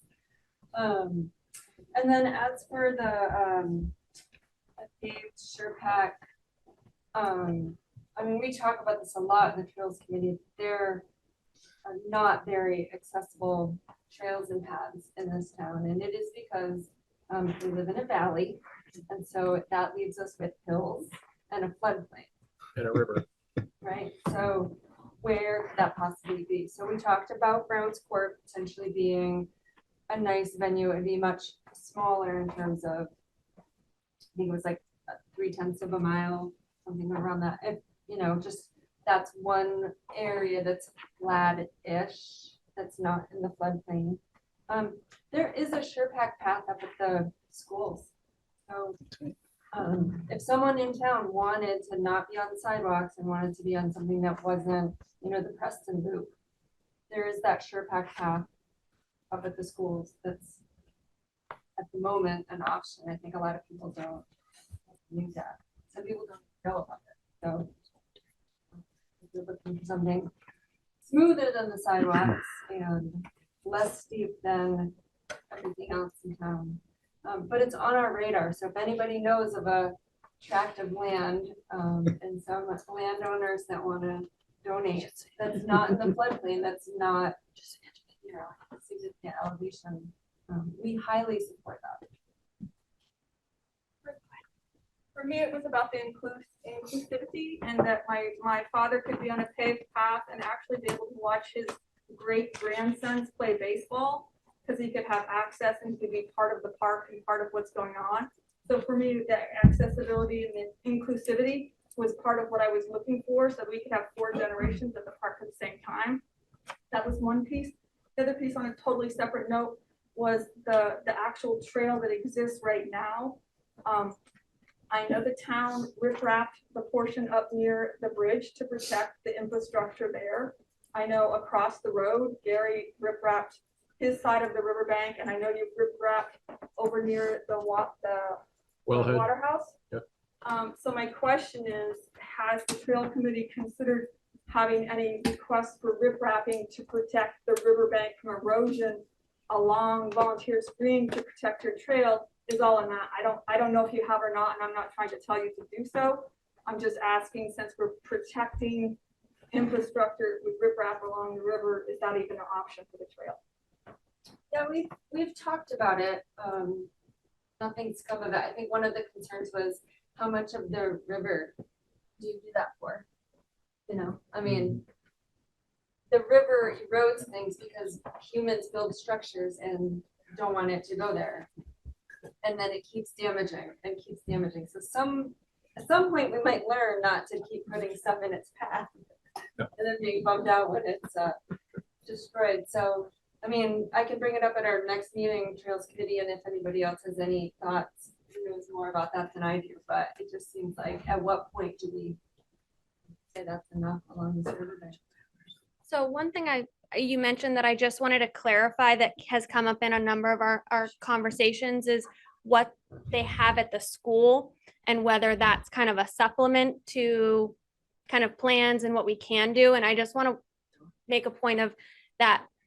Although you can use the school items outside of school hours, you can't, random people can't just be going up to the school during school hours, utilizing facilities at the school. It's a safety concern. And so I agree with you completely, summertime, et cetera. I just want to mention that as we put this in a public forum. That's what I was gonna Okay. say, you can't use it during school hours. Just a brief follow-up to the riprap thing. My memory of the conversation when we approved the riprap by the Bandshell area, by the grassy knoll, to kind of save the grassy knoll. In conversations with hydrologists and the riparian buffer experts, they were saying, you really want to be thoughtful about where you use riprap to protect the high value things that are at risk. I know I had just come back from part of Europe where I saw rivers going through villages that were riprap the entire way. 100 And years that ago. is kind of 200 years ago. As opposed to today, a lot of the riparian folks are talking about the river is going to do what it wants to do. And if you look at where it's gone over 1,000 years, it's been in several locations, even in our town, right? So those are just the trade-offs, as opposed to trying to rip-wrap the entire thing.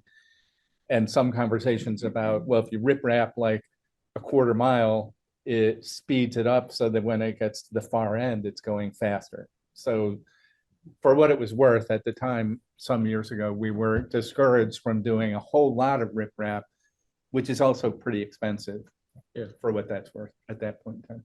Judy? Thanks. Yes, I agree with you, Bard. Riprap accelerates the force of the water and simply causes more downstream issues. We could consider other locations for a trail, including Gary's visionary Emerald Path, or at least developing some portions of that. Or alternatively, putting a sidewalk in on Esplanade or something for a smooth walkway. But I do feel like they're better choices than in an area that floods periodically to have a paved trail. So I'm happy to work with trails if you want to help, if you are exploring locations for a trail like that. Thank you, Judy. June? I have a statement from a friend of mine and neighbor who was not able to come tonight that I would like to read to you regarding this issue. This is Ali Bianchi writing. As someone who loves the outdoors and finds any way to get outside, I found it more difficult in the last year and a half due to an accident resulting in a spinal cord injury, leaving me as a quadriplegic. Now spending my time using a wheelchair, I've only noticed more how inaccessible most places are, including our own town of Richmond. The world we live in was built for able bodies, and the reality is there are so many people with all types of disabilities that find it hard to access public spaces. By creating a paved path down at the park, it would not only allow myself, but many others to have a space allowing us to get in the outdoors in a safe environment where I'm not having to worry about cars behind me or next to me, along with not having to fight against hills. I ask you to consider adding this accessible path to only better our town. Ali Bianchi. And speaking on for myself, I am concerned that SurePack, one heavy storm, it could make it uneven and not safe for someone who's in a wheelchair. So I just feel like we need to find ways to make our town more welcoming for differently abled people. I'm really grateful for you saying that. One of the things that people sometimes forget about is that the town of Richmond passed a Declaration of Equity and Inclusion. And for a lot of people, equity and inclusion stops and ends at racial issues. I'm going to read it. The town of Richmond, Vermont condemns racism and welcomes all persons regardless of race, color, religion, national origin, sex, gender identity or expression, age, or disability, and wants everyone to feel safe and welcome in our community. As a town, we formally condemn all discrimination in all of its forms, commit to fair and equitable treatment of everyone in our community, and will strive to ensure that all of our actions, policies, and operating procedures reflect this commitment. The town of Richmond has and will continue to be a place where individuals can live freely and express their opinions. Disability and age are both protected classes. We have a lot of wonderful recreation facilities for those who are fit. We have very few recreation facilities for those who are not. That's one of the reasons why I have such a thing about safety on the roads, because if you are moving slowly, you are in a wheelchair, you don't see well at night, you're out of luck. You really absolutely are. And so people saying, I'm fit and healthy and I can use all the recreational facilities, everybody else can just do what I do, is an insult to those members of our town community who cannot do the above. And so even though I say that knowing that a paved path would very likely have the outcome that John's predicted. I mean, it would just channel the water, we'd have deep ruts. I do think that a path of some kind at Volunteers Green is really necessary for the reasons I just outlined. Fran? When I was researching paths and I had a gentleman come who built, his business is building paths, and he built one at the over in Montpelier. It used to be the Vins, but now I forgot what it's. And when he looked at it, he in the end recommended a paved path. He felt that a paved path would survive flooding better than a SurePack. Okay. Thank you, Fran. You have an experience in that regard? I mean, I fully agree with the fact that we should make it more inclusive, and I still have serious concerns that anything we put in is going to actually be accessible after one flood. Yeah. So I think setting the goal of making it accessible is it's a noble goal, but to actually maintain that is a massive commitment that we would really have to lean into. We need to have a plan in place and money set aside and a contract with someone, because he has infinite things to do after a flood. So if we were really going to commit to being accessible, we can't just put in a path. We need to put in a path, the system, a financial and whatever contracts to maintain it as an accessible path immediately. If it's not an accessible path, it's only accessible for 1 week out of the year. To that point, I mean, one thing you could look at is Stowe. Stowe's recreational path runs right from the village and has the forget whether it's the Cotton Brook or the North Branch, but anyways, it's got a brook that literally runs right next to it. Like, Has benches all. benches all done. Yeah, I'm aware. They probably have different floodplain. Had to say. I understand. Like I said, believe me. I know right where it is. Because we would have to make, again, some of those changes to our regs, I think, if we were to have one explicitly paved paths in there, because it's this weird thing where you can have recreational areas without structures. Paths in general are allowed in all districts, but then we're in this weird conundrum where, again, that definition of a structure being an assemblage of materials intended for occupancy or use. So even if it's like a grass packed down path, in theory, that could be a structure that could require a permit. I don't do that. For anybody who's concerned about that, in most cases, for if you have a private footpath on your property, it's not a big deal. But the issue is, if you were, my job is to interpret it literally. If I read it literally, I'm in this weird little box where I'm trying to figure out how can I squeeze something in it. So the SurePack is, again, the way to get, I agree with you, paving would be better, but I can't, again, we start to stray into that structure territory. So this is kind of how I can get it as close to where it probably should be as I can without violating the regulations. Or change the definition. Or changing a definition. This can be a planning commission issue. We've got about 12 minutes left and we have a lot of ground to cover. Kara? Jay, I would wonder if you might make the motion to charge the planning commission and the Richmond staff to consider building, when they build the changes to the regulations, that allows for a paved path and volunteers green specifically, and that you might consider also asking the Three Parks Committee to price that and to price complete future maintenance if flooded events occur, because I think you have excess ARPA money that hasn't been spent that could be earmarked for that. Denise says she already has 2 quotes. Kendra says. One's paved, one's SurePack, correct? Yep. Yeah. So I mean, the quotes for the maintenance was what I was referring to. Quote for the maintenance, okay.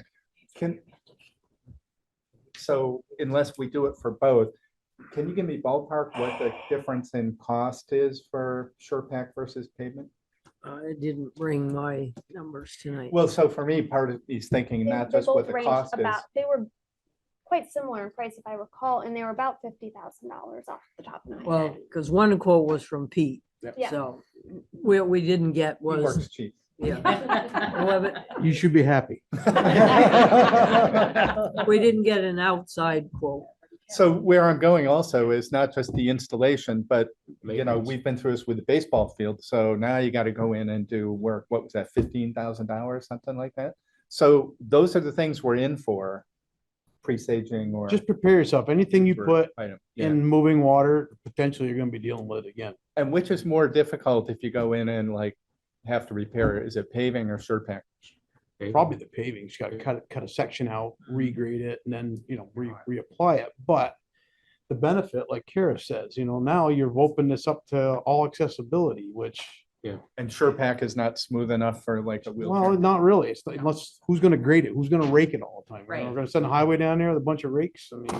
Maintenance. No, I'm kidding. No, you're not sending the highway down there. No, but I mean, it won't hold its shape very, very long. It will pothole eventually. And Yes. Could this be integrated with the Church Street rec path, wherever that is these days? And isn't there a right of way that goes up to Route 2? So it could create true accessibility to the park off.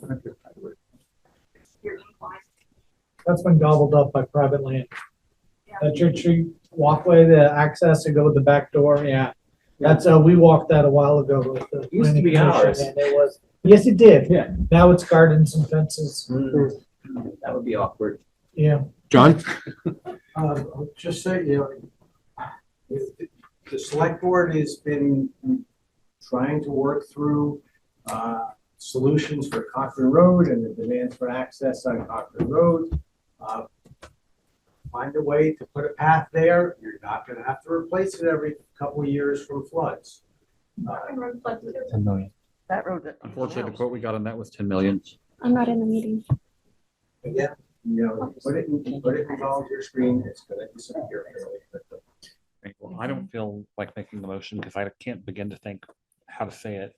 But if somebody else wants to Wait, make one. I'm sorry, could I just make one more comment before you ahead, make a Judy. motion?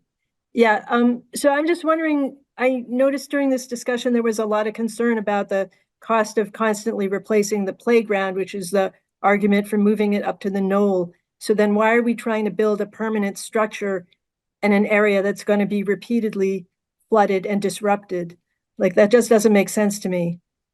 So I was just wanted to throw that out there while you think about this. Thank you. I have numbers if you would like Oh, numbers. sure. Thanks. So the SurePack costing would be $78,500. And the paved pricing per Pete was about, he did different options. So he did like a 5-foot paved next to a 5-foot gravel. That puts you at about 56,000. An 8-foot paved puts you at 89,000. 5-foot paved is 52, and a 5-foot gravel is about $5,000. And that's asphalt. Paving. That's just sub-base and everything, yeah. There is public work specs too that say paths should be minimum of, actually, it's in the public work specifications is 8 feet. Although the preferred minimum is 10, but I think the actual one that a minimum they'd have to be would be 8 feet.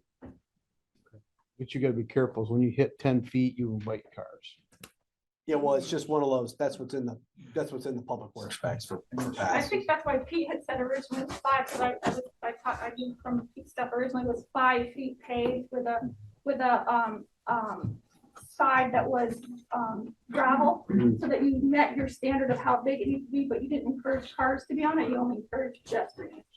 And also our plow equipment plows 60 inches wide, so we ideally, if it had a hard surface, you could have it plowed That's and just part of that. kept broader- open year round, which would be awful nice in the middle of winter where you don't have to Yeah. no, I get hear yourself you. run over on Cochrane Road. You could go park in the parking lot and take a walk around, you know. Yeah. Really utilize it. I mean, I would probably do it too. Well, that's just one of those things in the public work, but that's. Yeah, no, I know. So in the interest of time, I'd suggest that we continue this discussion at a later date. It sounds like there is interest. You're gonna have your planning commission work on something with my own. It's part of the district. Charge of giving you Yeah. guys already. They're already looking at, Ability to do this stuff, so whether we actually want to do it would be contingent upon getting the stuff revamped to allow structures and. Yeah.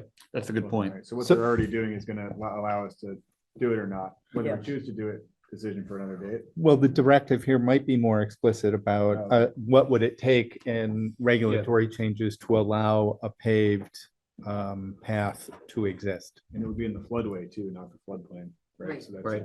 an important distinction. Different than the grassy knoll. Yes.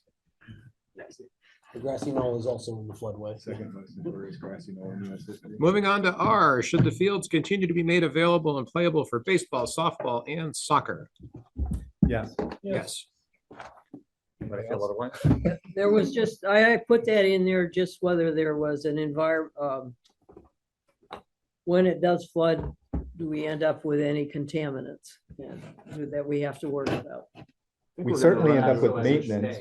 We're gonna run into something within the next, hopefully not in my lifetime, but I suspect definitely in my lifetime, where we don't have enough room for all the stuff we have now, if the erosion continues at the rate it's been going. So I don't know if that's something we want to plan for now, have a plan going forward. I know John Cart has his preferred planting schedule, which would probably accelerate that, but I think that might be worth to plan for that, because if we don't plan for it, we're just gonna all of a sudden have nothing left. Yeah. Or if you don't rip wrap, you're gonna lose your volunteer screen at No, at a rip wrap certain doesn't time. work. John probably can predict when that will be. Real quick.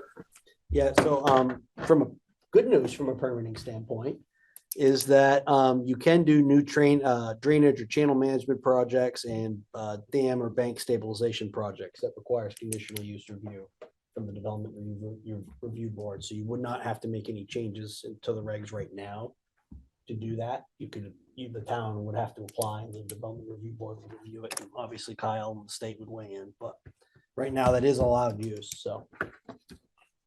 Bart? So I'm struck that this question actually has several different questions embedded in it. Made available and playable is, yeah, it's easy to say yes for all of those sports and more. Ultimate frisbee, I've seen people do some other things as well. But, continue to be protected is another question. Should we rip wrap the entire bank? It's one thing to say, as long as they're there and available, they should be made available. But if, at what point would we decide to try to protect the rest of the riverbank, which would be extremely expensive, if I remember the cost of our little strip. So those are two different questions, I think. So the riprap of the 120-yard section from the bridge south to the boat put in 2017 or 18 was $165,000. And that got approval from DC river engineer because it was protecting the bridge and that local structure. Getting downriver a bit, it's going to be harder to make a solid claim to them that we're protecting vital infrastructure. Over time, that's going to get harder and harder with the new floodplain regulations. So, and then how many hundreds of yards and hundreds of thousands of dollars do you want to spend? I'll say the other piece is if I were Chuck Farr across the river, the more riprap you put in, the more he's going to lose his land. And I wouldn't be surprised if he decided to push back and sue the town to not do more of that. So this harks back to the conversations we had when we did that short section. And it was at that point that we were somewhat resigned that the river is going to do what it does. I think if at some future state, it starts to threaten the water treatment plant, and those who are not following the trajectory of the water treatment plant, we're poised to spend big money to upgrade the plant. We don't want it to disappear, recognizing that if we wanted to build it there today, we couldn't. But it is the only water treatment plant that we got. So that's probably the only thing that's credible but that's pretty far away from the river today. There's a lot of soccer field in between. Yeah, that south end, or the west end of the park floods first. So water rises there, but the floodwaters then coming downriver hit that floodwater and slow down a lot. So it's not nearly as bad at the downstream end, or it's not as erosive at the downstream end as it is at the upstream end. Real quick. Well, maybe there's just talking to Kyle, maybe instead of like rip wrapping it, which has that issue, maybe there's a less intrusive way that you could do that, maybe a bit more aggressive tree planting or something like that.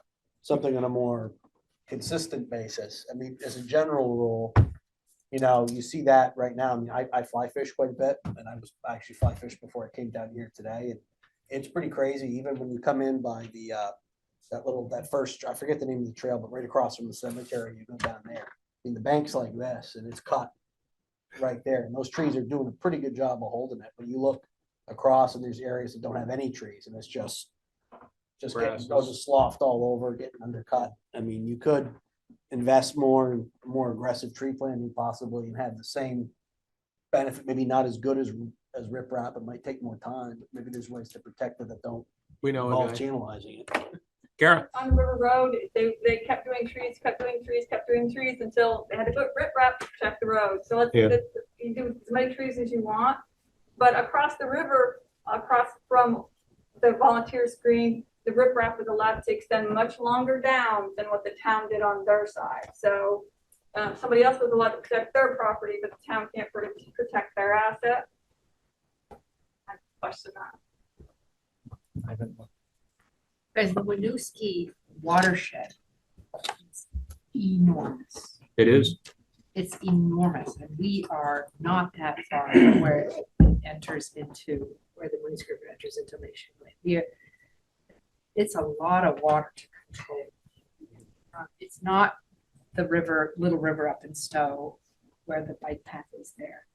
It's a lot of water. It comes up 30 feet.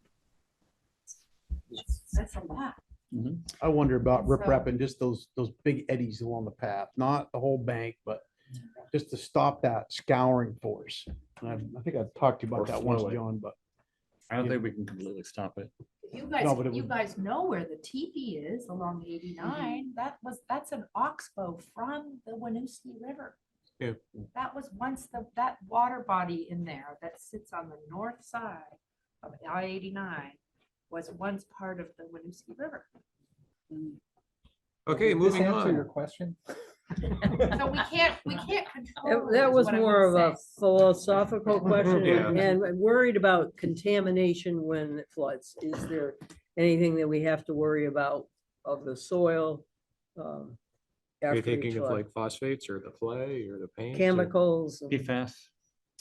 Hope for rain. I'm not sure, I can't remember who it was, but I was talking to somebody who shares a farmer's market in Burlington, a big one, and That's the interview. the Intervale. They just did all those tests because they were afraid that they weren't going to be able to plant there this spring, and their soil was fine. Everything Really? was fine. So that made me feel better about, here. But if we really wanted to get the answers, we could always dig in but they did extensive testing and it was fine. Yeah, I think Josh and I went over this actually last year, because in one of the million things I got suckered into, I'm the town health officer too. A few people had asked Josh for info, and so he had talked to me, and I didn't know. I reached out to someone at the state, I forget who, and they had basically said that I think it was 72 hours is considered moderately safe, and then within a week, depending on rainfall and stuff, it's for the most part safe, unless there's a huge E. coli issue above and beyond what will be associated with just flooding. So. About safety after the flood for people to use the park, or is your question about the clay washing away and is that an environmental issue? There was safety with contaminants on the field after the flood. Thank you. I just wanted to make sure I understood. Okay, moving on. Should Volunteers Green continue as the host site for the farmer's market? And if so, where? This again deals with if you move the playground up, then the farmer's market would have to go down. It'd be perfect. Yeah, so how about yes? And you'd it have a depends? bathroom. Yeah, it all depends. I mean, I don't think we can answer it. Chuck has a question. Go ahead, Chuck. Yeah, but that's of everything. Hey there. Yeah, I think if everything moved up to the plateau, if that's something the town can make work, meaning the playgrounds and bathrooms, I think the farmer's market, we had to be down in the lower plateau for COVID. We had to be down there a few times when there was construction equipment in the upper plateau. I think it's a great solution. I mean, we're partners with the town. If everything moves up and the farmer's market needs to be down at the bottom of the hill, we'll be down at the bottom of the hill. Maybe we can enjoy some of the shade of the trees where the playground is right now. Thank you, Chuck. Yeah. Anything else that has not been discussed that we need to have discussed at the meeting tonight? Three Parks Committee, was there something you wanted to get us to reflect on that we haven't? Because I mean, or the Recreation Committee, Just the discussion in general is I'm, there's 6 of us here, but has been incredible. And we were hitting stumbling blocks with Volunteers Green. Where do we go? Can we make these decisions? So I feel like the steps that you've taken this evening are going to help us tremendously. I don't know about the rest of the 6. How you guys feel? Well, we can't, there's things we can't do yet. Yeah.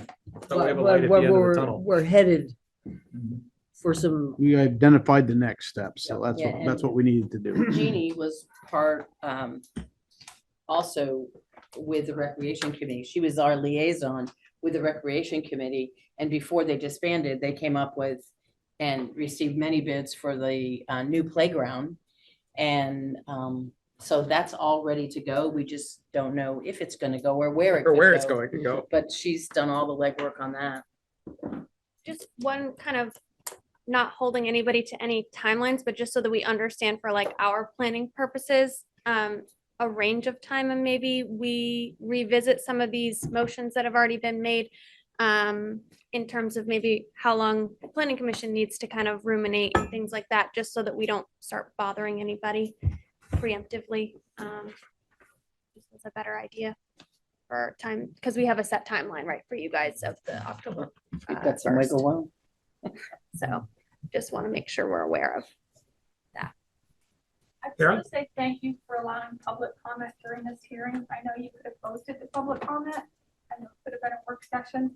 I truly appreciate you being open, no matter what side of the topic that we are on, that you were listening to everybody. And I just want to thank you because it could have been held differently tonight. So thank you. Thank you, Kara. Have we moved on to public comment? Yes. John Rankin, if it's possible to keep the playground where it is in a practical manner, it's a better place for it.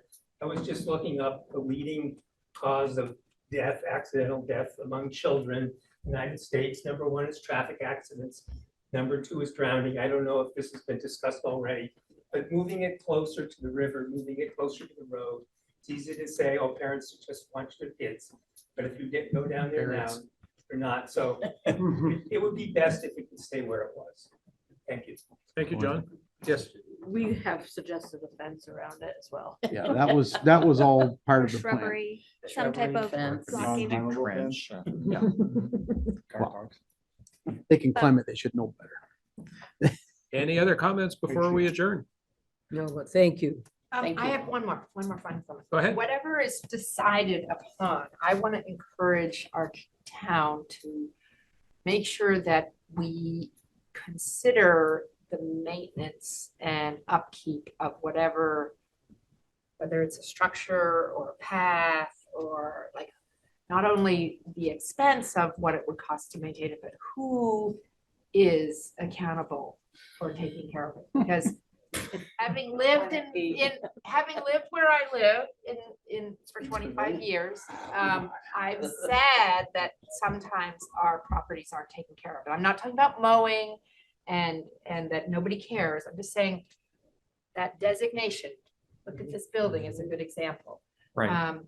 And so whatever is proposed and that's part of the proposal. Who is going to take care of it? Like what department? Mhm. And that there's money set aside to do that. Penny is spot on. When the ARPA committee was meeting, we had a series of criteria for evaluating proposed projects.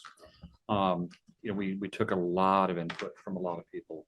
And some of the projects were just too expensive. The recreation center with multiple swimming pools and ice rinks would have been nice to have, but we only got 1.2 million. But one of the key criteria was who's going to pay for this. If we had two projects to consider, and one could be relatively cost-free going forward, or at least something would be good for 50 years, and something would need annual maintenance. We inclined toward the one that had the least cost.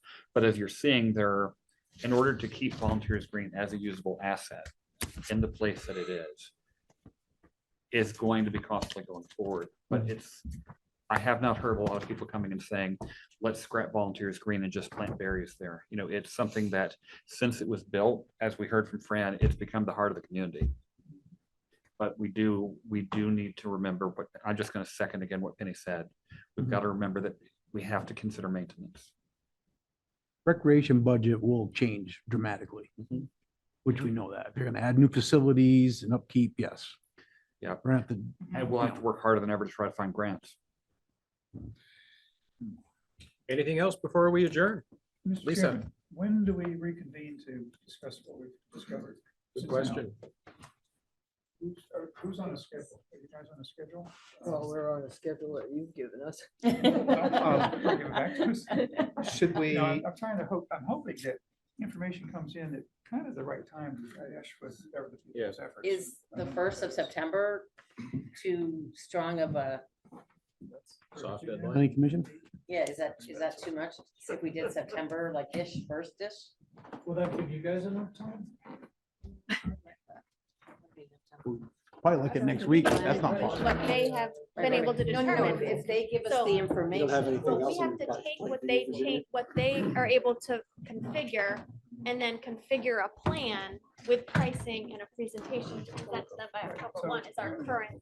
A lot of moving parts. October 1 is. As you're leaving, feel free to grab pizza and cookies. Grab food and waters on your way out. I have a suggestion, since people are leaving and it's past closing time, perhaps we can coordinate the schedules at a future select board meeting to say, Yeah, we from tonight. how are these working?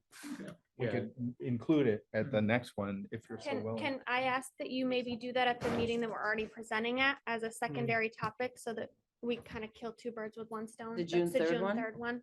We're presenting you Brown's Court and Old Round Round Church. Church Park. So that we can. And Tyler, could you be at the June 3rd meeting? We're doing a major presentation to the select board on Brown's Court and the Old Round Church, and there might be one question on regarding, or if we could talk with you before regarding the parking lot. Yeah, just give me one second. We could talk to you before. Mr. About Chairman. the parking specifically Yes. at Brown's. Court. Yes. Okay, that's a much. Thanks to people like Okay, that's what I thought. On the floodway. I put Say up. thank you to It's the not people on like Beach Hill. that. Pete's Pavilion, that's gonna. There you go, yeah. A little plaque. Put your Thank you picture of your all face right so on. much. Thanks to lots of people who showed up tonight who don't usually show up in this room This is for great. these kinds of meetings. I think there's some pizza left. Town staff and outsiders like Kyle from FEMA, thank you. The Three Parks Committee. Thank you. And just to be clear, I work for the state floodplain management program under the Agency of Natural Resources. I do not work for FEMA. I put down here Kyle FEMA. Yeah. Yeah, I You saw it do on there. now. I'm here to help you You've been guys promoted. through your own regulations so that FEMA doesn't come back to you. We appreciate Yeah. it. We had a FEMA representative for the state of Vermont Yeah. in-house tonight. Eric Philcorn is the new representative. Mr. Chairman, I move on we the adjourn. committee. Thank you, Jay. Do we have a second? I'll second. Thank you, Lisa. Motion to adjourn made Oh, by he's not in. Jay, He's seconded by selling it. Lisa. Calling motion to a vote. Aye. Bart, aye. David, I thank you, everybody. Be sure to grab pizza, cookies, and water on the way out. And carrots. Thank you.